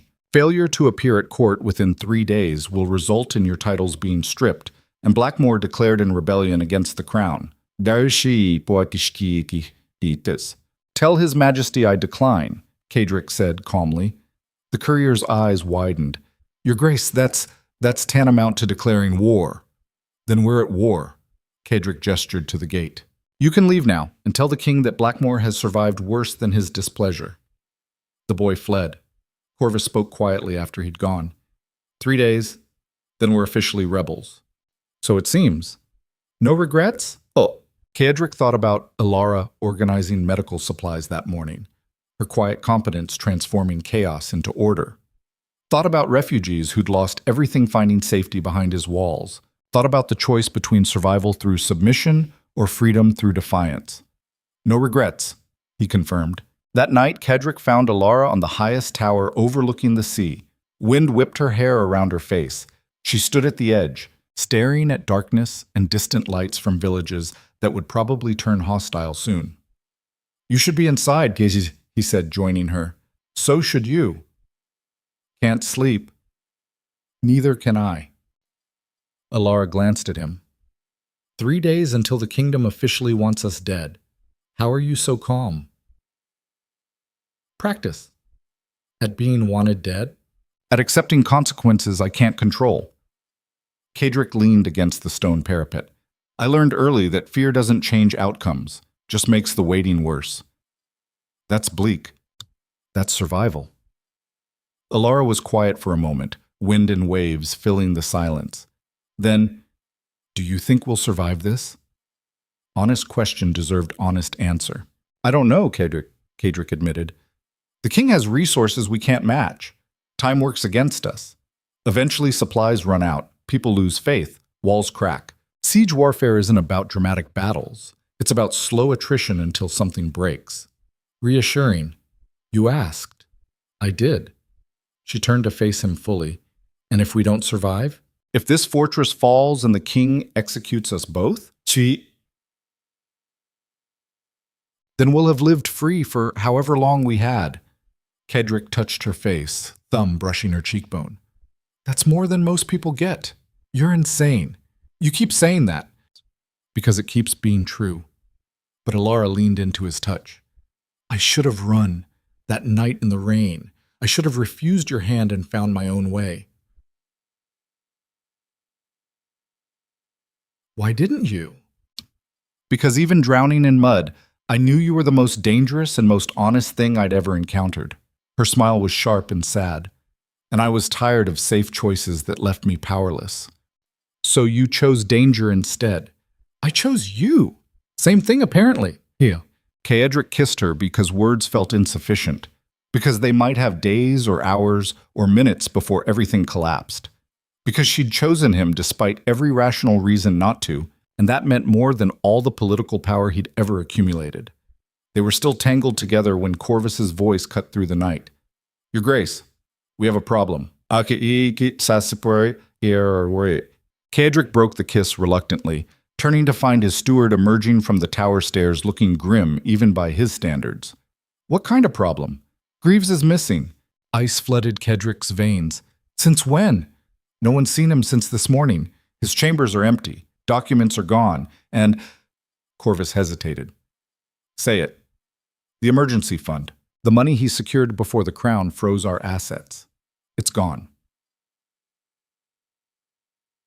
Understanding crashed over Caedric like a physical blow.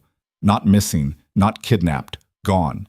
His chief solicitor, the man who'd served his family for 3 decades, who'd guided him through every legal battle, who'd known every secret and vulnerability. Greaves had stolen their siege fund and disappeared. Betrayal felt like drowning. Caedric forced himself to think past the shock. How much did he take? Everything we had liquid. Enough to fund the siege for 6 months. Without it, Corvus didn't finish. Didn't need to. Without money, they couldn't buy supplies. Couldn't pay guards. Couldn't sustain 400 people through extended siege. They were finished. When? Caedric's voice came out flat, dead. Best guess, he left sometime after dawn, took a horse from the stable. The gate guards thought he was running an errand. Corvus's jaw clenched. By now, he's probably at the capital, trading information for royal pardon. Alara spoke quietly. How much does he know? Everything. Defensive positions, supply caches, guard rotations, weak points in the fortress structure. 3 decades of accumulated intelligence about Blackmore's operations. Greaves could hand the king a blueprint for destroying them. Enough, Caedric said simply. Can we survive without the money? Not for 6 months. Maybe 6 weeks with strict rationing. Less if the king moves quickly. He forced himself to calculate, even as betrayal tried to paralyze his thinking. We need to reduce population. Send away anyone who can't fight. That's over half our people, Corvus protested. I know. They came here for protection. We promised safety. And now I can't provide it. The words tasted like ash.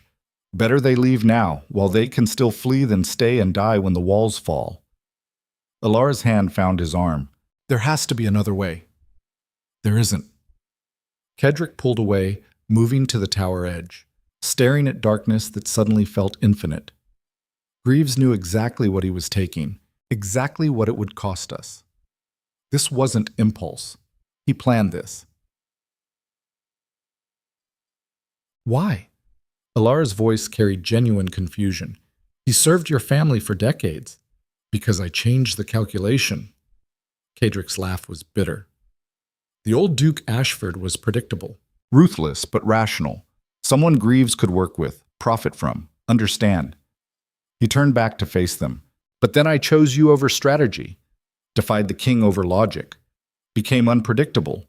Dangerous in ways Greaves couldn't control or anticipate. The pieces fell into place with horrible clarity. He decided I was a bad investment. So he sold you out. He protected his interests. I would have done the same once. Caedric felt something crack inside his chest. Not the betrayal itself, the recognition that his old self would have understood it, approved of it even. That version of him was gone. Killed by a woman kneeling in mud, and the impossible choice to care about something more than survival. Corvus interrupted his thoughts. Your Grace, we need to act quickly. If Greaves reaches the king before we can prepare, he's already reached him. Caedric's mind was working again, processing implications. Greaves left this morning. That's 10 hours on horseback to the capital. He's been briefing the king for hours. Then we're out of time. Yes. Silence fell over the tower. Wind howled. Waves crashed below. 3 people facing the collapse of everything they'd tried to build. Alara spoke first. What do we do? Caedric looked at her. At Corvus. At the fortress spreading below them, filled with people who'd trusted him to keep them safe. Every strategic calculation said the same thing. Surrender. Negotiate terms. Salvage what could be saved. But strategy had already cost him Greaves, had cost him allies, had reduced everything to cold logic that treated people like chess pieces. He was done with strategy. We fight, he said quietly. Corvus stared at him. Your Grace, without funding, we fight anyway, with what we have for as long as we can. Caedric's voice hardened. I'm not surrendering Alara to save myself. I'm not abandoning refugees to extend our supplies. I'm not becoming the monster they expect. That's suicide. M'kes, that's choice. He turned to his steward. You can leave. Take whoever wants to go. No judgment, no consequences. But I'm staying, and I'm fighting until the walls fall or the king realizes it's easier to let us be. Corvus's expression cycled through shock, calculation, something that might have been respect. You've lost your mind. Completely. Good. The steward's thin smile was pure ice. I was worried you'd gone soft. Alara laughed, slightly hysterical. We're all insane. Probably. Caedric pulled her close, one arm around her waist. But we're insane together. That counts for something. They stood on the tower watching darkness gather while the kingdom prepared to crush them. No money, no allies, no rational path to victory. Just three people who'd chosen defiance over survival and were about to pay the price. Below them, Blackmore's lights flickered like dying stars.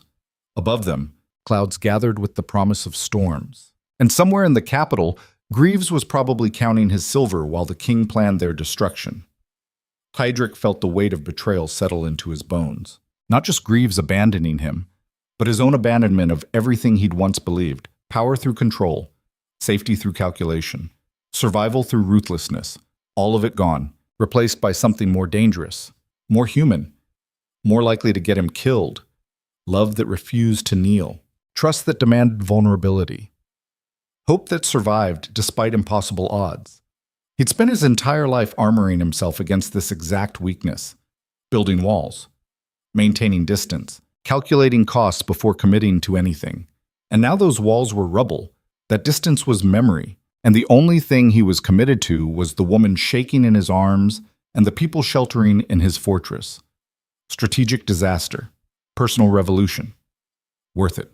The thought came with absolute certainty, even knowing what it cost, even facing annihilation. Worth it. 3 days, Corvus said quietly, until we're officially rebels. Then we have 3 days to prepare. Caedric released Alara reluctantly. Gather everyone. I need to tell them what's coming. Give them the choice to leave. Most won't, Corvus predicted. I know, but they deserve the option. His steward nodded and disappeared down the tower stairs. Alara remained studying Caedric with an expression that might have been fear or wonder or both. You really are going to die for this. Probably. For me. For us. For the choice to be something more than the monster they made me.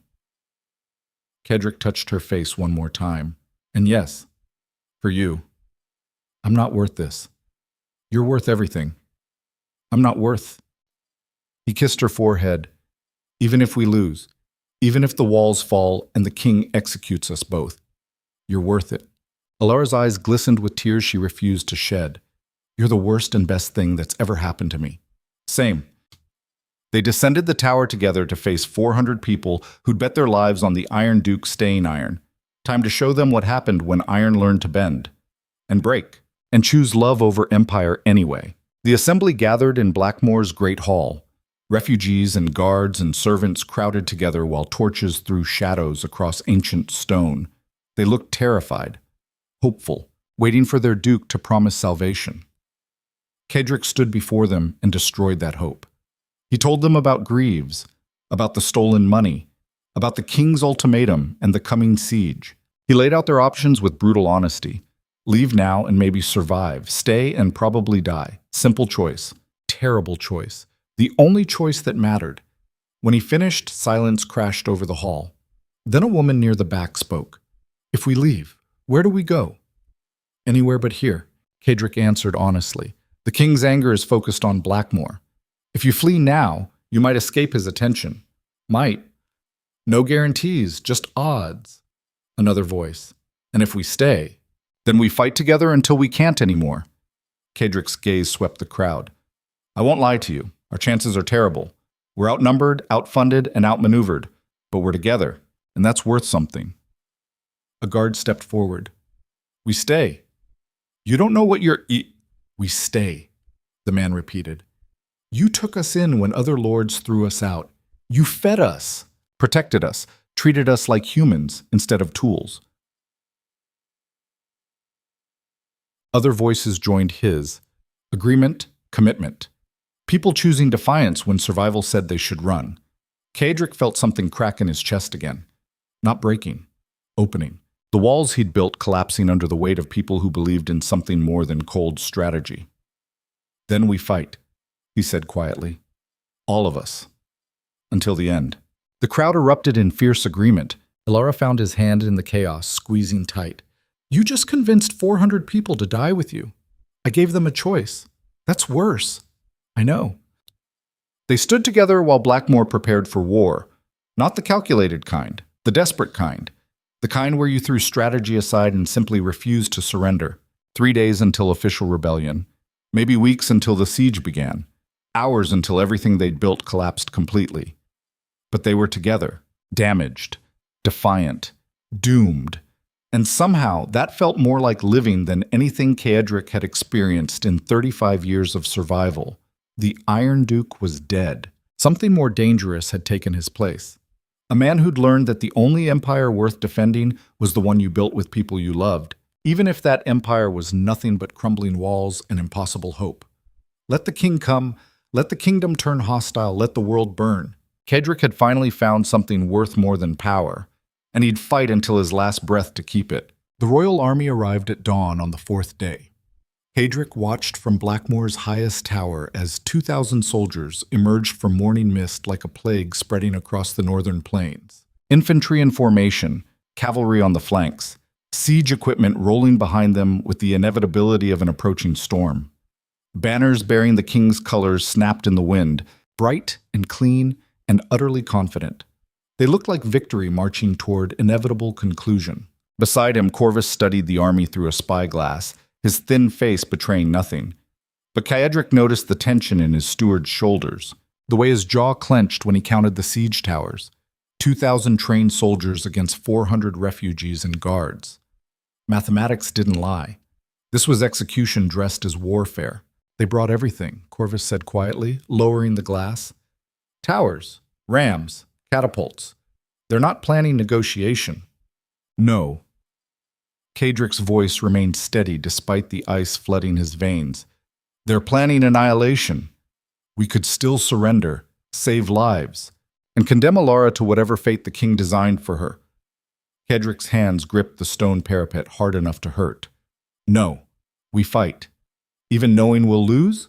Especially then, because that was the revelation that had crystallized during 3 sleepless nights preparing for this moment. Victory wasn't the point anymore. Survival wasn't the point. The point was choosing defiance when submission was easier. Choosing to stand when kneeling promised safety. Choosing love over empire even when empire held all the weapons. The old Duke Ashford would have calculated odds and surrendered strategically. That man was dead. Killed by a woman who'd held a knife to her own throat, rather than become a weapon against him. Worth it. The thought came with absolute certainty, even as he watched death march toward his gates. Worth it. Elara found him an hour later in the armory, methodically checking weapons with the same precision he'd once applied to political contracts. She wore leather riding gear instead of silk now, hair pulled back in a practical braid. War had stripped away the court's polished veneer, revealing the survivor beneath. Beautiful, dangerous, his. They're setting up camp, she reported, her voice steady despite the fear Caedric could see in her smoke-gray eyes. A mile out, beyond arrow range but close enough to remind us they're coming. Psychological warfare. Caedric set down the sword he'd been inspecting. Standard siege tactics. Let the defenders stew in anticipation. Watch them unravel before the first arrow flies. Will it work? On some. He moved to the window overlooking the courtyard, where refugees drilled with weapons most had never held before. Women learning to load crossbows. Children too young to fight being taught escape routes. The elderly preparing medical supplies with hands that shook but didn't stop. Fear was everywhere, but so was determination. They're terrified, Alara observed, following his gaze. They should be, but they're not running. No? Something that might have been pride swelled in Caedric's chest. They're not. Because fear alone didn't determine survival. Sometimes the difference between breaking and enduring came down to what you feared losing more than death itself. These people had already lost homes, families, positions. Blackmore represented their last stand against a kingdom that had discarded them. They'd fight because they had nothing left to lose. That made them more dangerous than any trained soldier who still believed retreat was an option. Alara moved closer, her hand finding his. Caedric. The sound of his name in her voice still hit like a physical blow. Intimate. Precious. The only person who used it instead of titles and formality. I'm here, he said. If this goes badly, it will. Let me finish. Her fingers tightened around his. If we're going to die, I need you to know something. Caedric turned to face her fully. In the armory's dim light, she looked small and fierce and absolutely unbreakable. The woman they'd thrown in the mud now stood in a fortress under siege, preparing to fight an army for the right to choose her own fate. Magnificent. I love you, Alara said simply. I didn't want to, didn't plan to. Spent weeks telling myself it was just survival instinct attaching to the nearest protection. But that's not what this is. She stepped closer, eliminating distance. You saw me destroyed and pulled me from the wreckage. Not because you needed me, not because I served some purpose, because you couldn't leave me there. Her free hand touched his face. And then you gave me everything. Freedom, respect, the choice to stand or run. You treated me like I was worth defending when everyone else decided I was worth destroying. Caedric felt something crack in his chest, not breaking, opening wider. Alara. So yes, I love you. And if we die today or tomorrow or whenever that army finally breaks through, I need you to know it wasn't wasted. None of it. Every moment since you pulled me from that mud has been the only time I've ever felt genuinely alive. She kissed him before he could respond. Desperate and certain and absolutely fearless despite the approaching army. When they broke apart, Caedric found his voice had turned rough. I love you too, though I'm still figuring out what that means. Oh, boy, shays. Means you're human after all. Terrifying revelation. You'll survive it. Alara's smile was sharp and sad. Assuming you survive the siege. Either way, I'm done pretending to be the Iron Duke. Caedric pulled her close, breathing in her scent, memorizing this moment. Whatever happens, I die as just Caedric, a man who chose love over empire and refused to regret it. Romantic. Honest. Same thing for you. They stood together in the armory, holding each other while death assembled outside their walls. No strategy could save them now. No calculation changed the odds. Just two people who'd found each other in the wreckage of their separate destructions, choosing to face annihilation together rather than survive apart. The mathematics of love defied logic. That was the point. Corvus interrupted 15 minutes later. Your Grace, they're sending an envoy. Uskengi. Caedric released Alara reluctantly. Under flag of truce? Yes, demanding you meet them at the gate. Demanding? Their word. Interesting. The king's forces were confident enough to issue demands before the siege even began. Either supreme arrogance or they knew something Caedric didn't. Probably both. I'll meet them, he decided. Full guard. Show them we're not cowering. Is that wise? Nothing about this is wise. Caedric retrieved his sword, buckling it on with practiced efficiency. But we're past wisdom. Now we're just making gestures. They assembled at the main gate, 20 guards in full armor flanking Caedric while he stood at the center, deliberately exposed. Alara insisted on joining him despite his protests. Mrs. Thatcher appeared with a crossbow that looked comically oversized in her hands, but which she handled with disturbing competence. The gates opened, A single rider approached carrying a white banner, young, clean, wearing the king's colors like a shield against the fortress's hostility. He stopped 10 feet from the gate, close enough to speak without shouting, but far enough to retreat if violence erupted. "I bring word from His Majesty," the rider announced, voice cracking slightly. "Speak," Caedric commanded. The boy produced a sealed document, reading from it with the stiff formality of someone who'd memorized every word. "Duke Caedric Ashford, you are hereby charged with treason against the crown. Your titles are forfeit, your lands are seized, your life is forfeit, pending surrender and trial." Standard legal theater. The writer continued. "His Majesty offers final mercy. Surrender yourself and Lady Alara Thorne immediately. Face justice in the capital. Those sheltering in Blackmoor will be granted safe passage and immunity from prosecution." "And if I refuse?" Caedric asked, though he already knew. "Then the fortress will be taken by force. All inside will be considered traitors and treated accordingly. No quarter, no mercy. Total destruction."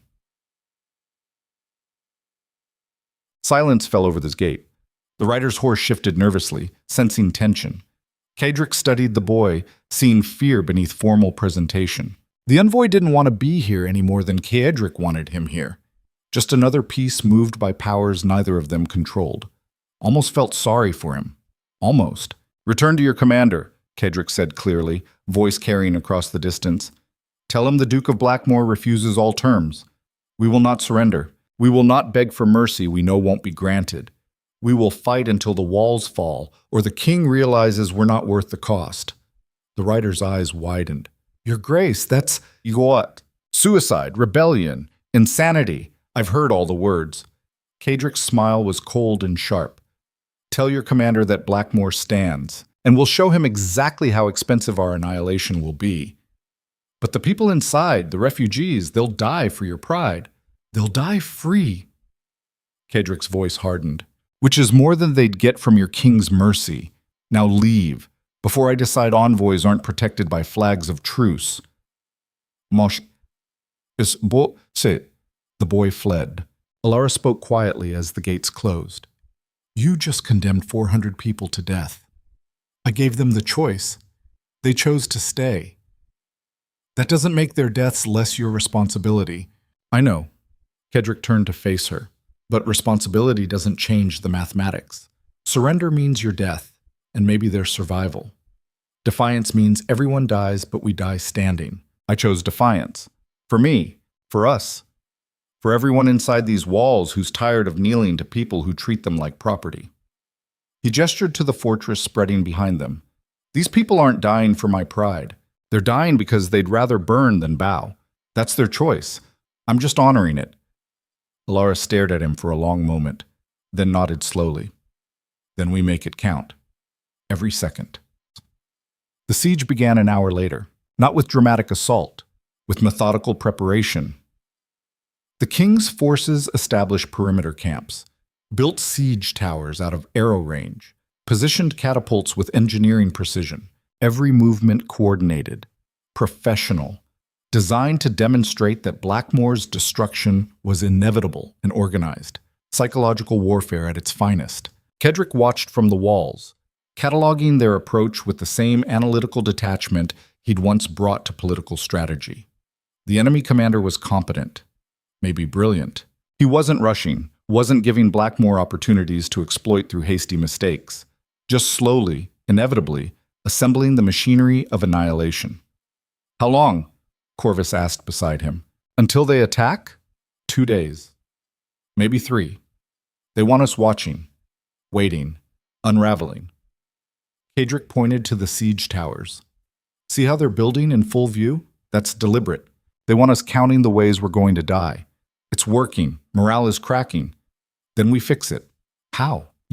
Caedric turned from the walls, moving toward the interior courtyard where refugees and guards gathered in anxious clusters. Fear hung over them like smoke. Understandable. They were watching their own execution being assembled. He needed to give them something stronger than fear. Hope was lies, but defiance was truth. Caedric climbed onto a supply wagon, making himself visible to the entire courtyard. Conversations died. 400 faces turned toward him, seeking reassurance he couldn't provide. So he gave them honesty instead. "You're all going to die," he said flatly. Gasps, shocked silence. Exactly the wrong thing to say by every leadership principle ever written. Exactly what they needed to hear. "The king sent 2,000 soldiers to crush 400 refugees and guards," Caedric continued. "The mathematics are clear. They will break through. The walls will fall. Most of you will not survive what comes next." He let that truth settle over them like a shroud. "But before we die, we're going to teach that army why Blackmore has stood for 300 years, why the northern territories don't break easily, why people who have nothing left to lose are more dangerous than any trained soldier who still believes retreat is an option." His voice rose, carrying across the courtyard. "They think we'll panic, surrender, beg for mercy. They're wrong. We're going to make them bleed for every inch of ground. We're going to turn these walls into a nightmare they'll remember for generations. And when the historians write about the siege of Blackmore, they won't talk about how we died." Caedric's smile was pure ice. "They'll talk about how many we took with us."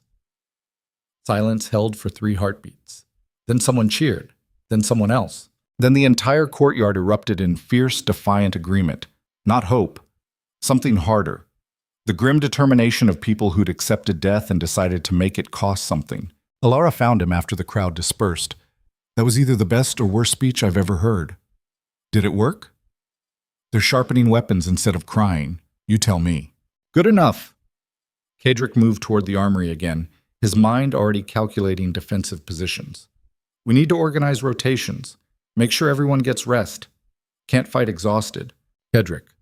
He stopped. "We're really going to die here, aren't we?" Honesty demanded acknowledgement.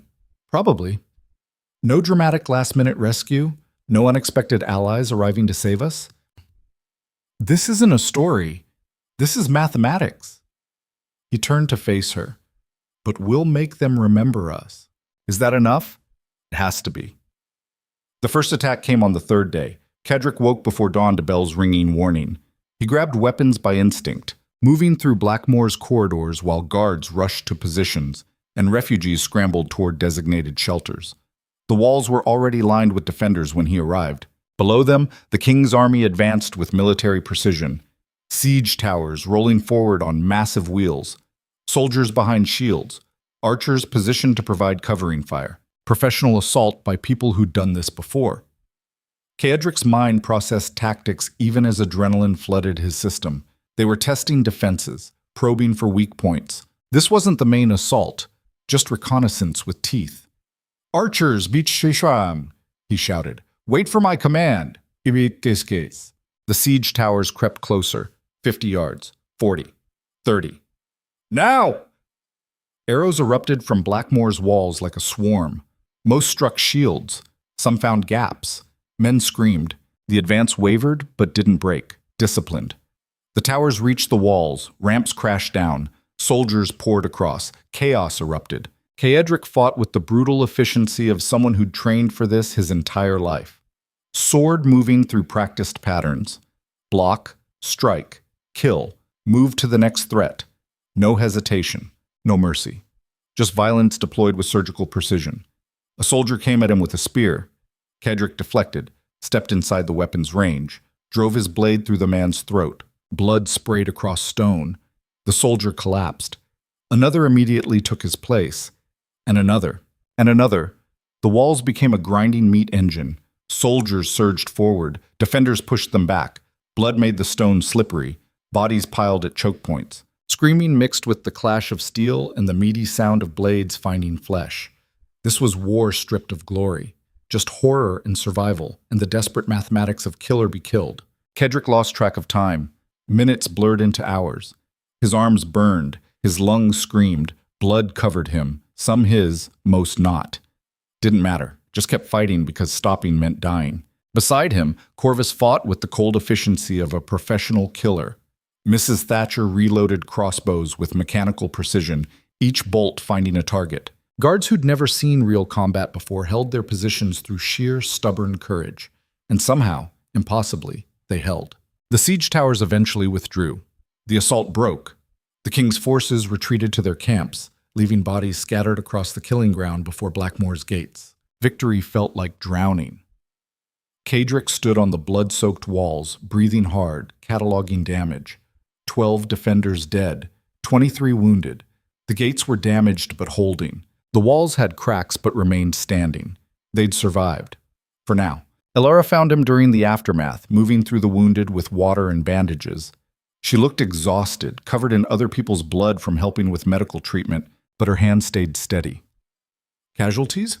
he asked. 12 dead. 6 more might not make it through the night.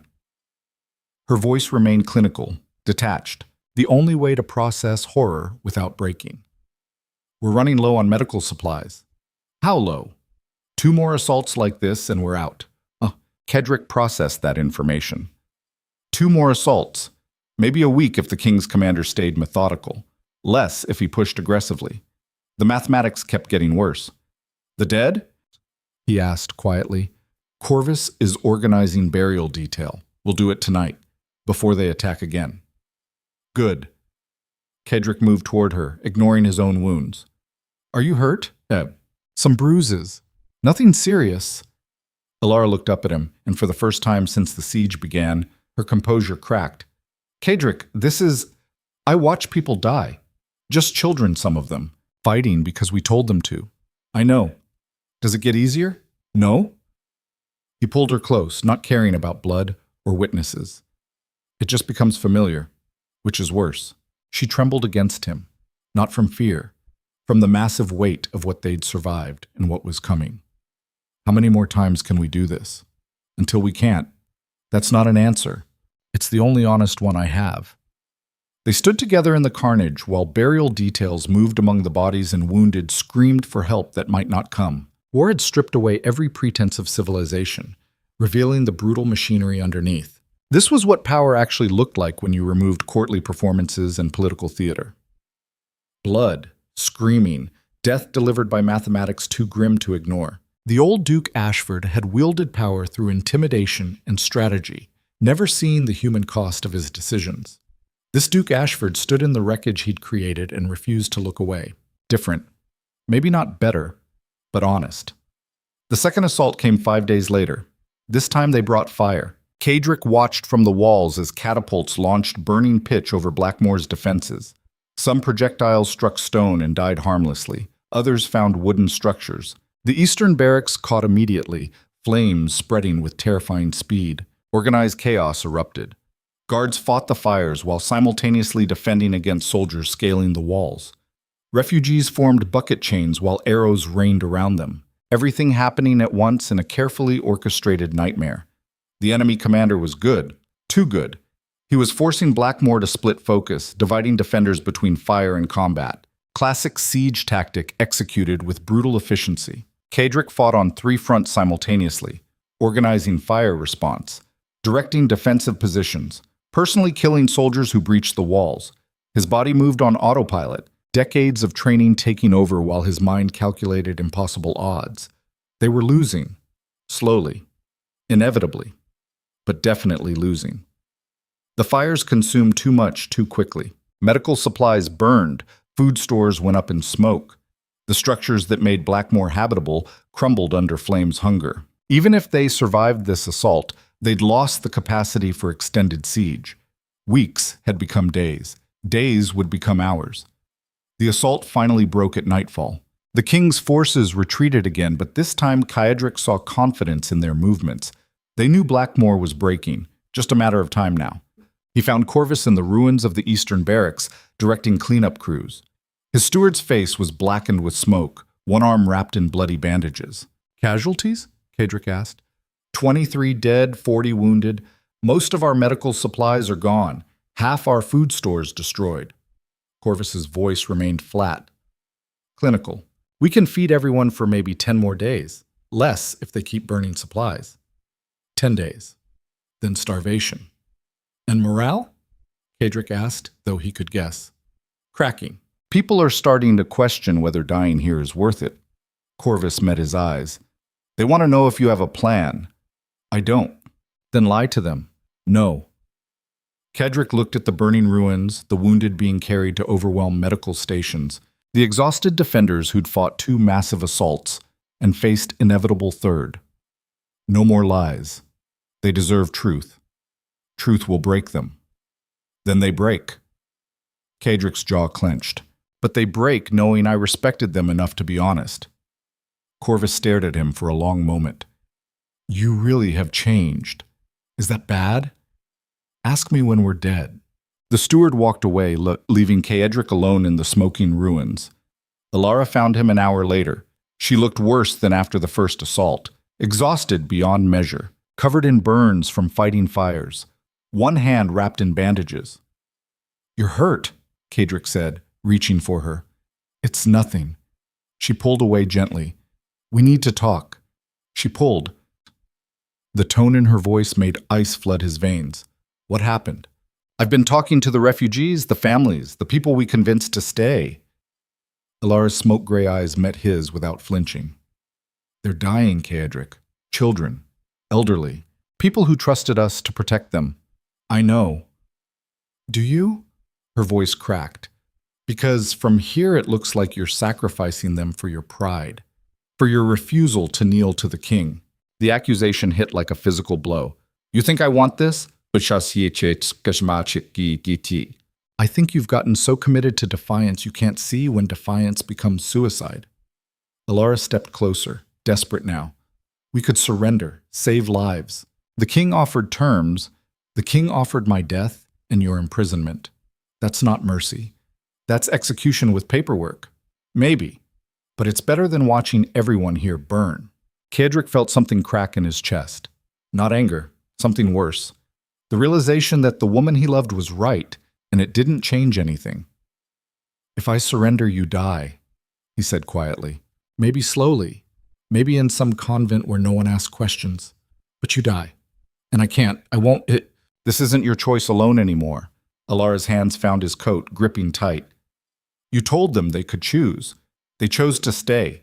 But that was before they understood what staying meant, before they watched their children die, before supplies burned and hope died. So what are you saying? I'm saying give them another choice. Let anyone who wants to leave, leave. Negotiate safe passage for the non-combatants. The king won't honor it. Maybe, but maybe some survive. That's better than certainty they all die here. Caedric wanted to argue, wanted to explain that surrender never worked, that the king would slaughter them anyway, that defiance was the only path that maintained any dignity. But Alara's eyes held such desperate hope that he couldn't destroy it with cold logic. I'll send an envoy, he said finally. Offer to release the non-combatants in exchange for safe passage. You will? Yes. Even knowing it was probably futile. Because you're right, they deserve another choice. Alara collapsed against him, trembling. Thank you. Don't thank me yet. The king probably won't accept. But you'll try. I'll try. They sent the envoy at dawn, a young guard carrying a white banner and a desperate offer. Release the refugees. Spare the innocents. Let the king's anger focus on Caedric alone. The envoy returned 3 hours later, with his tongue cut out and a message carved into his chest. No terms, no mercy, total destruction. The king had made his position clear. Caedric stood in the courtyard staring at the mutilated guard while rage and despair warred in his chest. They'd tortured a man under flag of truce, violated every rule of civilized warfare. The message was clear. There would be no escape, no clemency, just slow annihilation. Alara saw the body and understood immediately. Her face went white, then determined. We fight. We fight, all of us, because you were right. Surrender just means dying on our knees instead of our feet. Her voice hardened to something that sounded like his own. So we fight, and we make them pay for every life.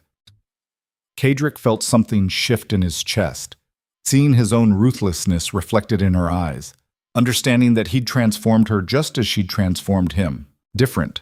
Not better or worse. Just different. Together. The third assault came at midnight 3 days later. Caedric woke to bells and screaming, grabbed weapons, ran to the walls. The king's army hit them from all sides simultaneously. No more testing, no more probing, just overwhelming force deployed with single-minded brutality. Siege towers at every gate, ladders against every wall, soldiers pouring over defenses like a flood. Blackmore's defenders fought with desperate fury. Caedric moved through the chaos, killing anyone who breached the inner walls. Beside him, Corvus and Mrs. Thatcher and Alara fought with the same grim determination, but there were too many. For every soldier they killed, 3 more appeared. The walls fell. The gates shattered. The king's forces pushed deeper into the fortress, methodical and unstoppable. Caedric's mind calculated even while fighting. They'd lost. The mathematics finally tipped past any possibility of survival. Time to retreat to the final position. "Fall back!" he roared. "Inner keep! Everyone to the inner keep!" Defenders retreated in organized chaos, carrying wounded, covering each other. The refugees who could still fight joined them. They barricaded themselves in Blackmore's central tower, the fortress's last defensible position. 200 people crammed into a space meant for 50. Outside, the king's army assembled for final assault. Caedric stood at the tower's highest window beside Alara, watching 2,000 soldiers prepare to finish what they'd started. "This is it," Alara said quietly.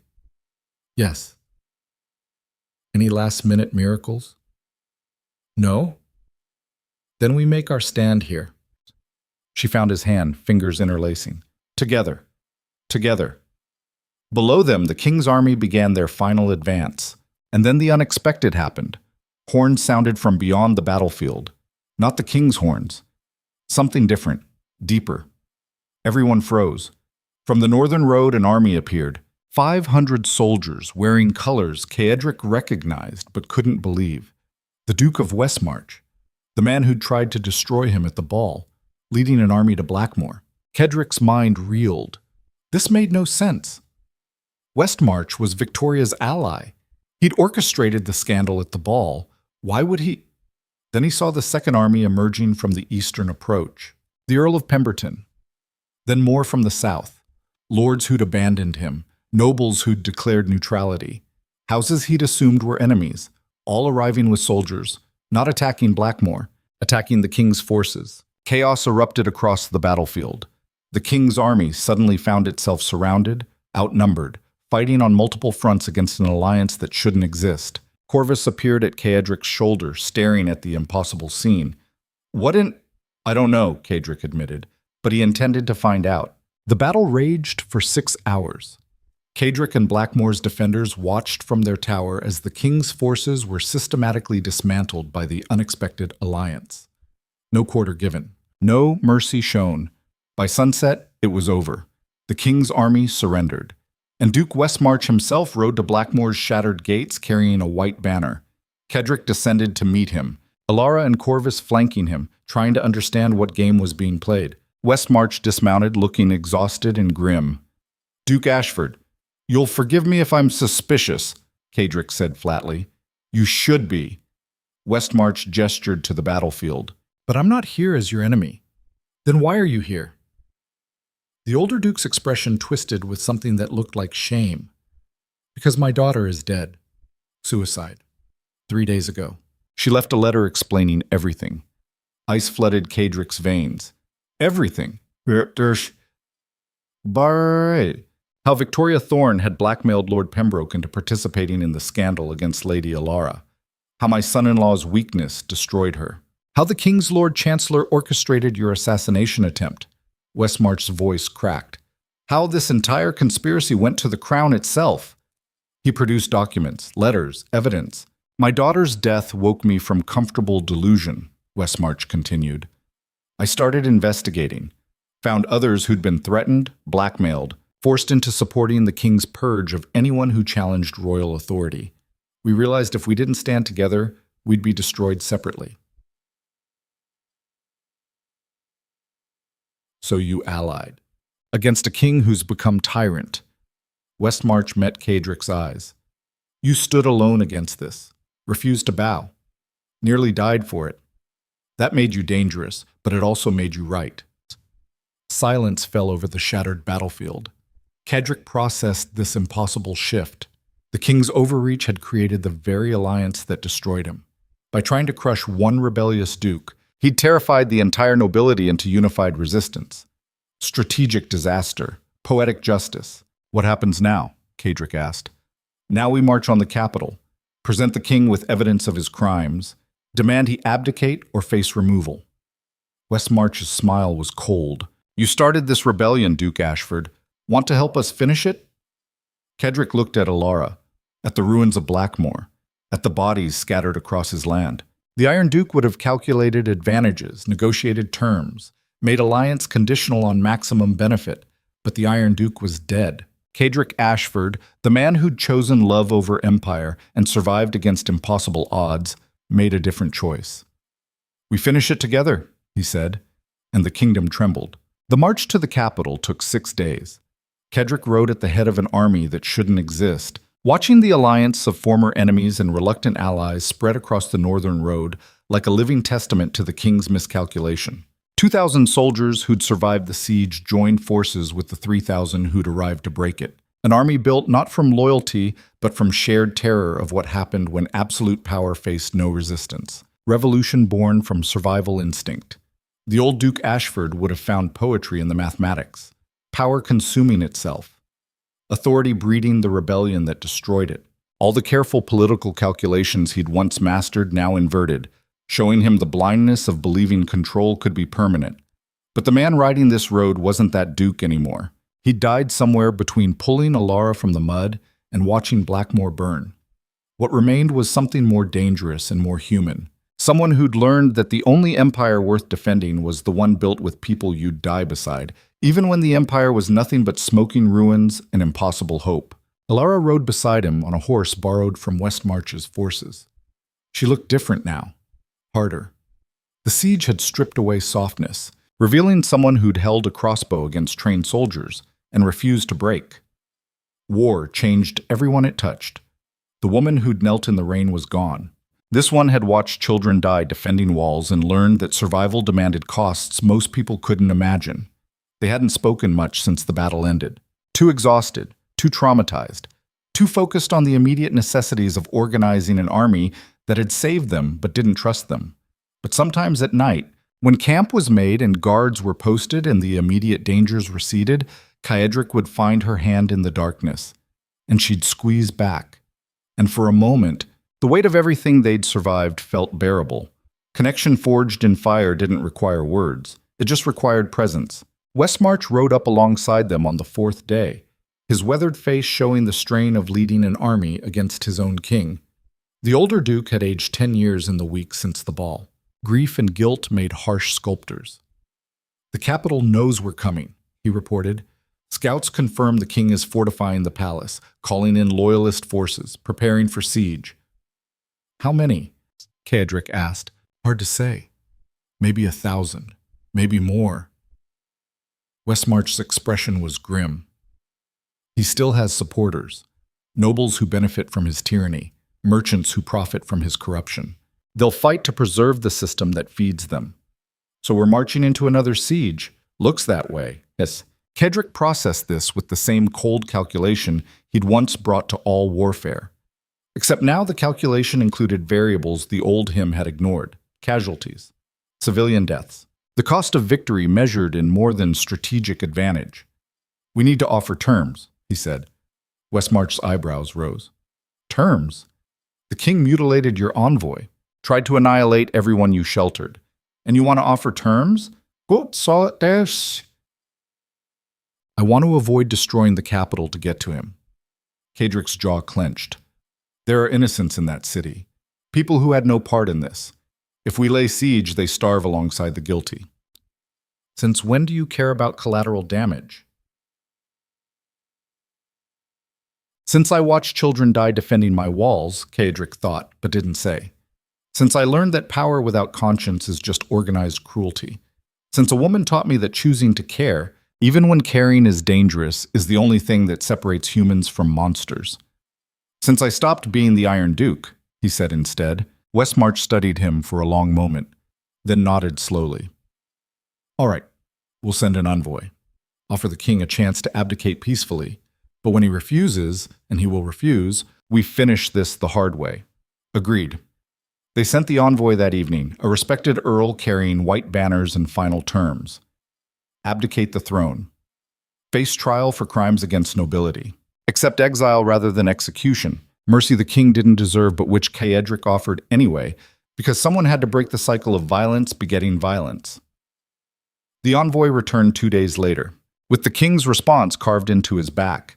The message was simple, brutal, absolutely in character for a monarch who'd never faced real consequences. Come and take it. Elara saw the mutilated envoy, and her face went cold, hard. She'd seen too much death to react with shock anymore. Just grim acceptance of what came next. He wants war, she said quietly. He'll get it. Caedric's hand found his sword automatically, but on our terms. Minimal civilian casualties. Surgical strike at the palace. In and out before the city can mobilize. That's not how sieges work. Then we don't lay siege, we infiltrate. Corvus had appeared during the conversation, his thin face skeptical. Infiltrate a fortified palace filled with loyalist guards? That's suicide. So was holding Blackmore against 2,000 soldiers. We survived that. Barely. Barely still counts. Caedric turned to his steward. The palace has weak points, service entrances, old tunnels. Every fortress does. We just need to find them. And then what? Walk in and arrest the king? Something like that. Corvus stared at him. You've completely lost your mind. Probably. Caedric's smile was sharp and cold. But I'm done with conventional warfare. It costs too much. Kills too many people who don't deserve to die. So we do this precisely, quietly. End it before it can become another bloodbath. The steward looked at Elara. Talk sense into him. I think he's right, she said, surprising them both. You do. Siege means starvation. Starvation means dead civilians. Dead civilians mean we become exactly what we're fighting against. Elara's smoke-gray eyes met Caedric's. Better to risk ourselves than guarantee innocent deaths. That's insane. That's growth, Caedric corrected. We've all changed. Might as well change into something better than what we were. They spent 2 days planning. Corvus, despite his protests, proved invaluable at intelligence gathering. He found servants who'd fled the palace, merchants who delivered supplies, guards who'd deserted when the king's paranoia turned violent. Each one added pieces to a map of the palace's vulnerabilities. By the end of the second day, they had a plan. Insane, dangerous, likely to get everyone involved killed. Perfect. 50 soldiers. The absolute minimum force. All volunteers who understood they probably wouldn't survive. Led by Caedric because he refused to ask anyone to take risks he wouldn't share. Elara insisted on joining. They argued about it for hours in the command tent, while Corvus and Westmarch watched with the resigned expressions of people who knew both participants were too stubborn to surrender. You're not trained for infiltration, Caedric said for the 10th time. Neither are most of your volunteers. They're soldiers. I survived a siege, that counts. Elara crossed her arms. And before you say it's too dangerous, remember who held a knife to her own throat to save us both. That's exactly why you shouldn't come. You've already risked enough. So have you. Didn't stop you from volunteering for a suicide mission. That's different. How? Because... Caedric stopped, searching for logic that didn't sound like hypocrisy. Because you love me and can't stand the thought of me dying, Elara finished quietly. I know. I feel the same way. Which is why I'm coming. Because if you die in that palace, I want to be there. Not waiting, not wondering. There.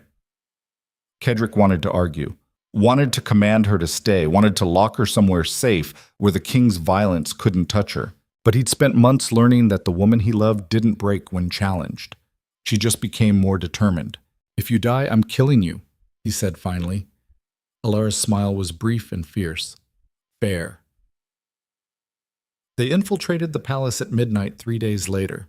The old service tunnels proved exactly as vulnerable as Corvus's intelligence suggested. 50 soldiers moved through darkness with weapons muffled and armor abandoned for stealth. Every step calculated, every breath measured. This wasn't warfare. This was assassination wearing noble justification. Caedric led from the front, Elara beside him, despite every instinct screaming to protect her. But protection meant control, and he'd learned that love without freedom was just possession wearing prettier names. So he let her walk into danger beside him, trusted her to survive the same way she trusted him. The tunnels opened into the palace kitchens, Empty at this hour except for a single guard who died before he could raise alarm. They moved deeper. 50 shadows flowing through corridors Caedric half remembered from childhood visits when his father had still been alive and the king had still been sane. Everything felt wrong. Too easy. Too quiet. Then they reached the throne room and understood why. The king waited. Not alone. Surrounded by 200 guards in full armor. The throne room had been transformed into a killing box. Archers positioned in galleries. Soldiers blocking every exit. A trap sprung with mechanical precision. And in the center of it all, sitting on his throne like this was just another day of casual tyranny, the king himself.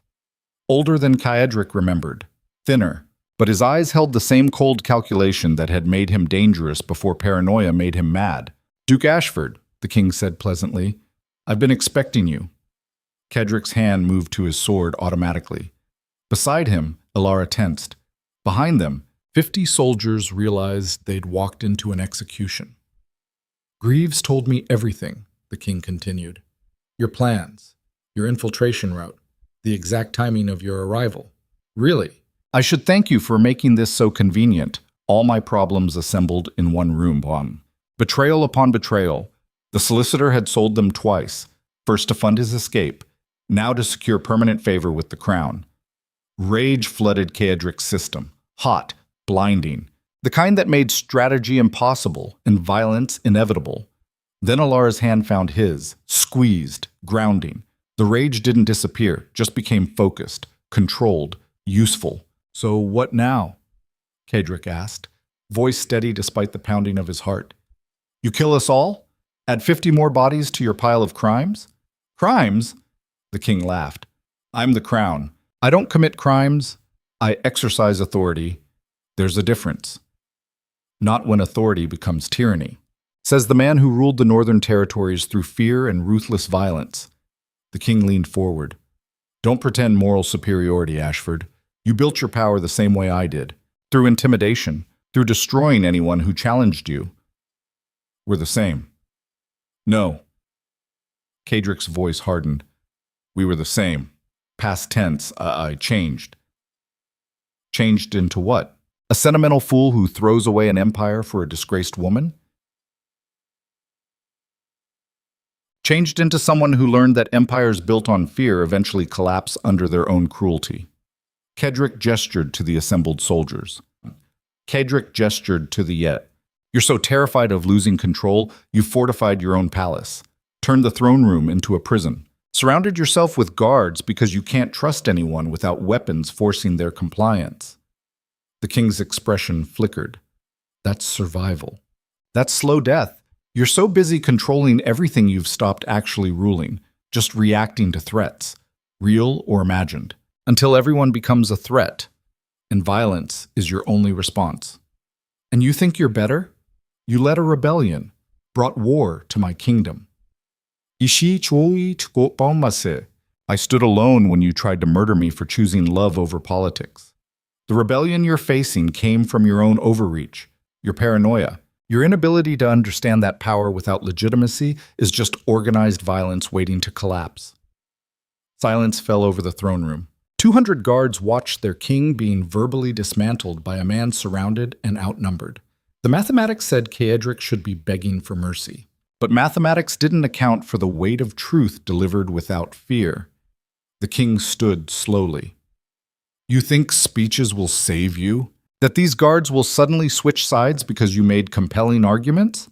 No, I think they're already questioning whether dying for a paranoid tyrant is worth their salary." Caedric's gaze swept the assembled soldiers. "I think they're wondering if the king who mutilates envoys and attacks under flags of truce deserves their loyalty." Murmurs rippled through the guards. Not open rebellion, just uncertainty. The first crack in blind obedience. The king noticed. His hand moved toward the sword at his belt. "Enough words. Kill them. Kill them all." The guards didn't move. Not in defiance. Just hesitation. The space between receiving an order and executing it where conscience lived. 1 second. 2. 3. Then a guard near the back lowered his weapon. Then another. Then a dozen. The king's face went purple. "I said kill them!" More weapons lowered. Not all. Maybe half. But enough to shift the mathematics from certain death to merely probable death. Enough to create an opening. Caedric moved, not toward the king, toward the nearest exit, pulling Alara with him, his 50 soldiers following. A disciplined retreat through chaos while loyalist guards tried to intercept, and uncertain guards got in each other's way. Arrows flew, steel clashed, someone screamed. Caedric blocked a sword thrust, killed the guard who'd swung it, kept moving. Alara stayed close, her own blade finding targets with disturbing competence. Behind them, soldiers fought and died, buying seconds for the others to escape. They burst from the throne room into corridors filled with more guards rushing toward the noise. Caedric led them deeper into the palace, away from obvious exits, toward the old royal quarters he remembered from childhood. If memory served, there was a passage, hidden behind a tapestry, leading to the gardens. He found it more through instinct than conscious memory, ripped the tapestry down, shoved the wall panel. It opened. 30 soldiers made it through before pursuit caught up. 20 didn't. Caedric heard them fighting behind the closing panel, buying time with their lives. The mathematics of war were always brutal. The passage led to gardens as overgrown and forgotten as his memories suggested.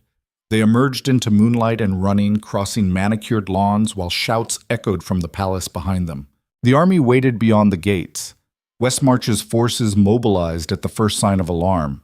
They rode hard toward the extraction point, covering distance while palace guards organized pursuit. By dawn, they'd put 10 miles between themselves and the capital. The infiltration had failed, but they'd survived. Barely. Caedric counted losses while riding. 20 soldiers dead buying their escape. Another 15 wounded. Their best chance at ending this quietly had collapsed because Greaves had sold them out for the second time. And the king remained on his throne. Westmarch found him during a brief rest stop. The older duke looked grim. That was a disaster. Yes, we lost good people. I know. And accomplished nothing except confirming the king knows our plans. Westmarch's jaw clenched. We need a new strategy. I'm open to suggestions. Conventional siege, starve them out. It'll take months and cost civilian lives, but it's our only remaining option. Caedric wanted to argue, wanted to find some clever alternative that saved lives and achieved objectives simultaneously. But the mathematics didn't support it. They'd gambled on surgical precision and lost. Now only brutality remained. Unless an idea crystallized. Terrible. Risky. Built entirely on the crack he'd seen in the guards' loyalty. What if we don't attack? Caedric said slowly. What? What if we just wait, outside the capital? Visible. Patient. Let the king stew in his paranoia while his own guards question whether he deserves their protection.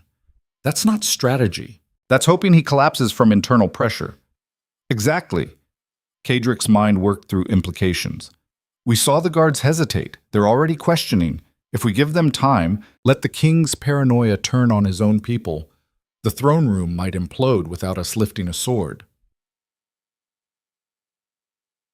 Or he purges the uncertain guards and fortifies with absolute loyalists.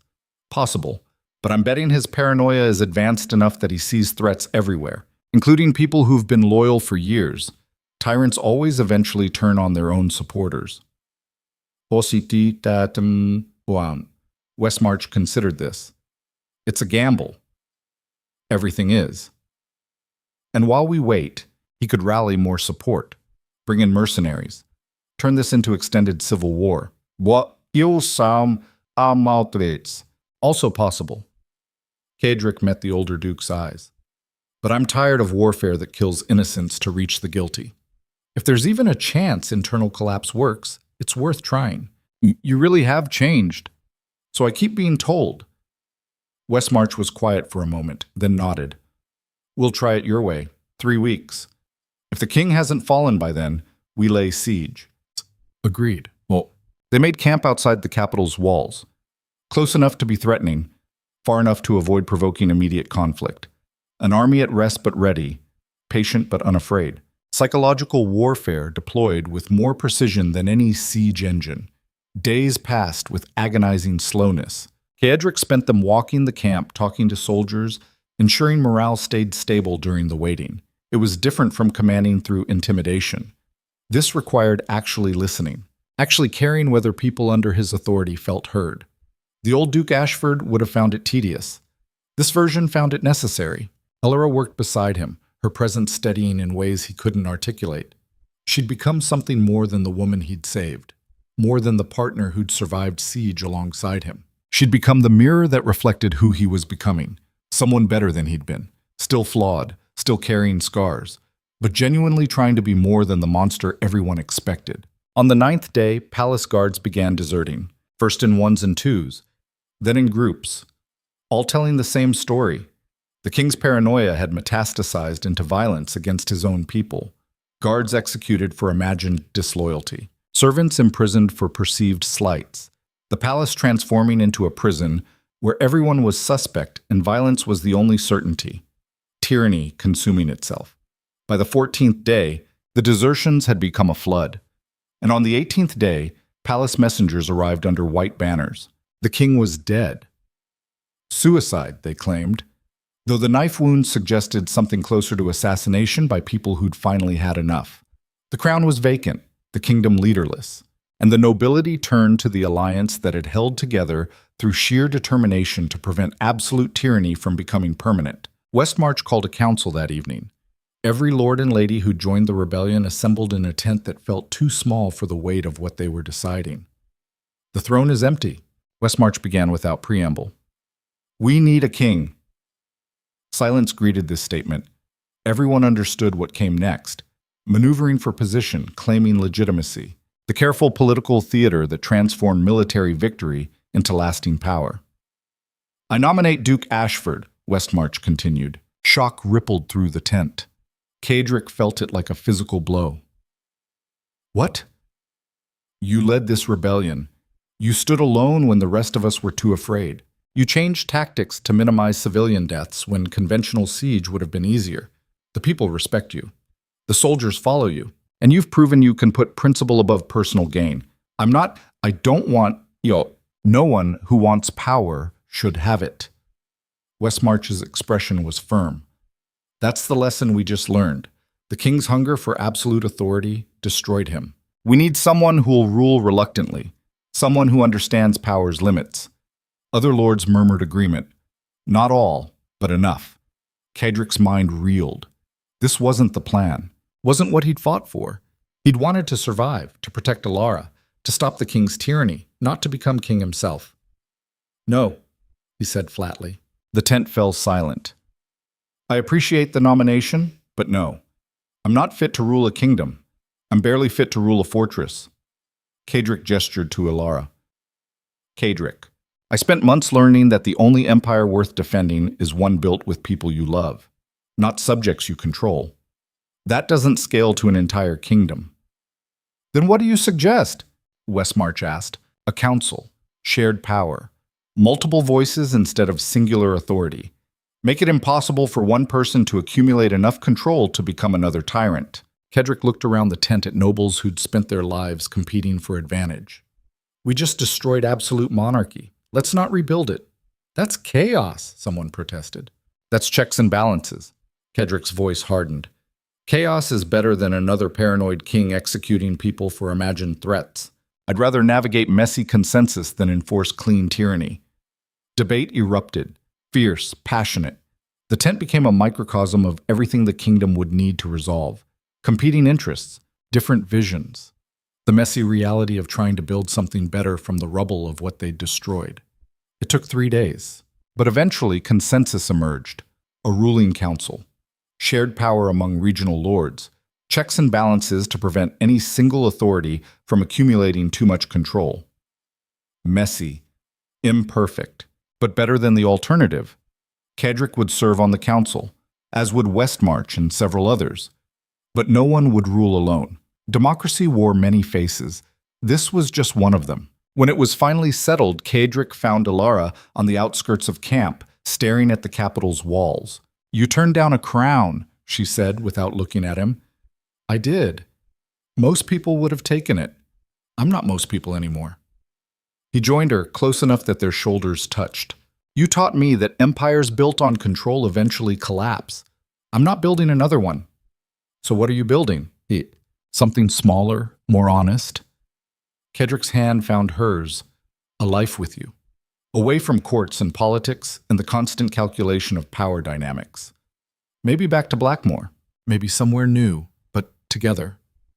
Alara turned to face him, and in the moonlight, her smoke-gray eyes held something that looked like hope. You're serious? Completely. I've spent 36 years being the Iron Duke, learning to intimidate and control and destroy anyone who challenged me. And it left me alone in a fortress with nothing but enemies and fear for company. His hand cupped her face. Then you showed me there was another way, harder, more vulnerable, but infinitely more worth living. I just refused to break. You did more than that. You showed me that strength isn't about control. It's about choosing to care even when caring is dangerous. About building something with someone instead of just defending territory alone. Caedric's voice softened. I don't want to rule a kingdom. I want to build a life. With you. Whatever that looks like. Alara's eyes glistened. That's the most terrifying thing you've ever said to me. Because it's real? Yeah. Because I want it too. And wanting things has only ever led to losing them. Then we'll want carefully, build slowly, protect each other the way we've been doing since I pulled you from that mud.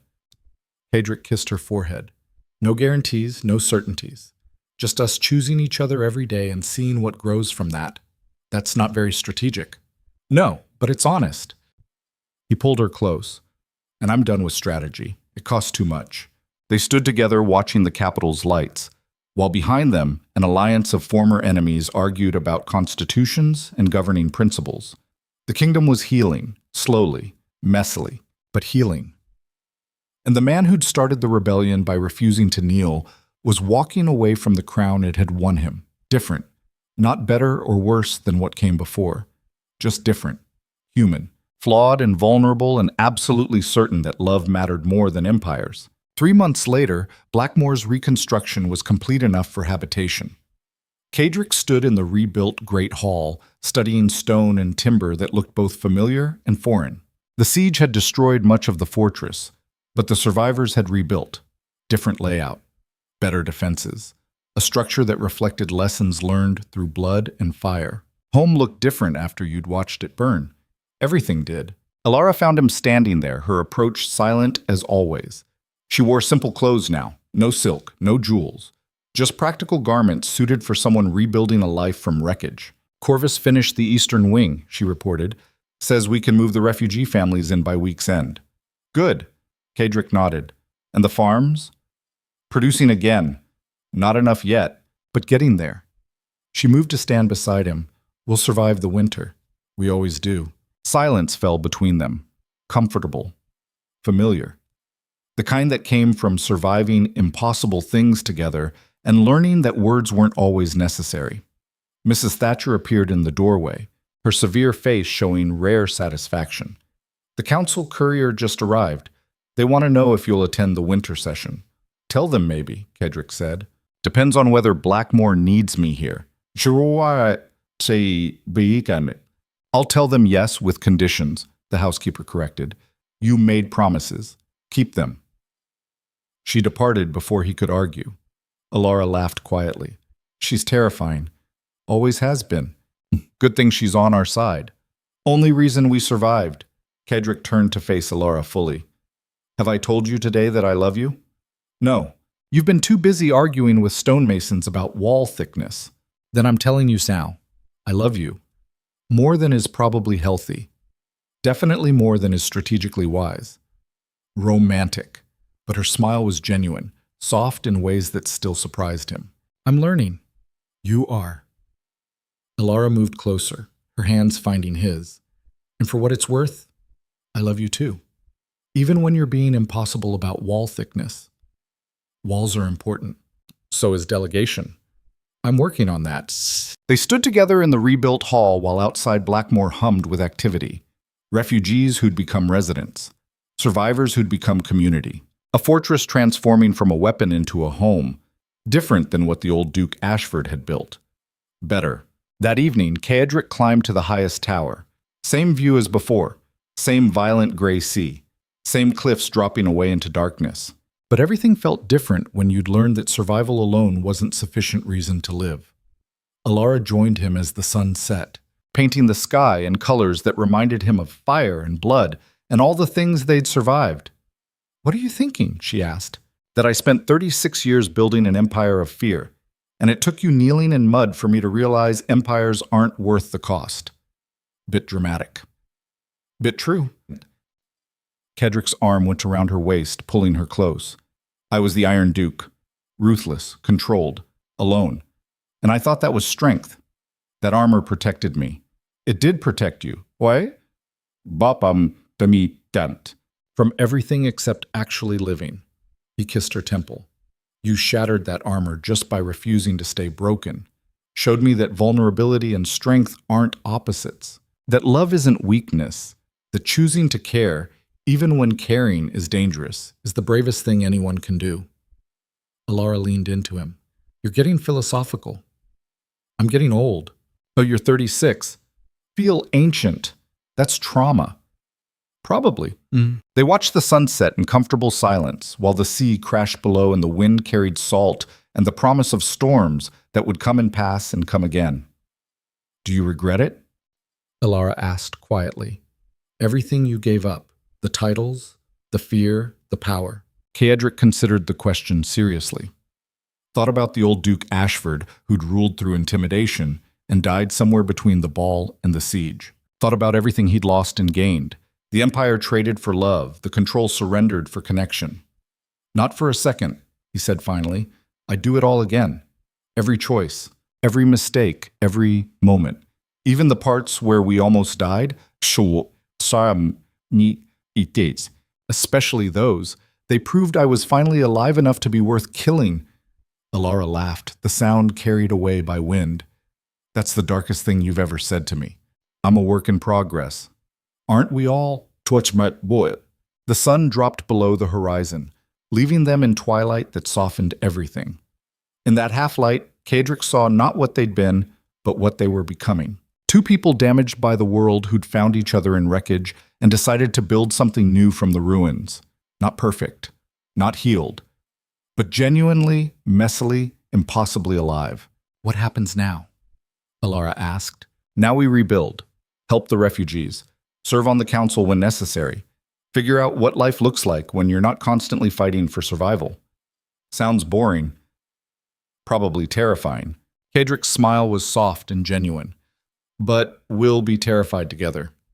I suppose that's something. It's everything. They descended from the tower as stars emerged overhead. Below them, Blackmore's lights flickered to life. Families sharing meals, guards laughing over cards. The quiet domesticity of people learning to live instead of just survive. The Iron Duke was dead. Long dead. Buried somewhere in the mud and rain and blood of revolution. What remained was just Caedric, a man who'd learned that true strength wasn't domination but the courage to be vulnerable, that empires built on fear crumbled, while relationships built on choice endured. That love, messy and dangerous and absolutely worth it, mattered more than any crown. He'd spent 3 decades becoming a monster, spent 3 months learning to be human again. The mathematics suggested humanity was harder, but infinitely more worth the cost. Alara's hand found his in the darkness, squeezed, a silent affirmation that echoed louder than any speech. We survived. We changed. We chose each other. Everything else was just details. The kingdom would heal or it wouldn't. The council would succeed or collapse. The future remained uncertain and fraught with dangers neither of them could predict. But they'd face it together. Not as Duke and rescued woman, not as powerful and powerless. Just as two people who'd been destroyed by the world and rebuilt each other from the wreckage, learning that the only empire worth defending was the one measured in moments of genuine connection rather than territories controlled. Power had taught him to survive. Love had taught him to live. The difference was everything.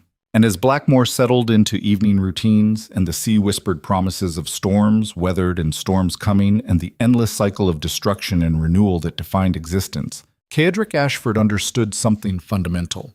He'd finally found what he'd been searching for his entire life without knowing he was searching.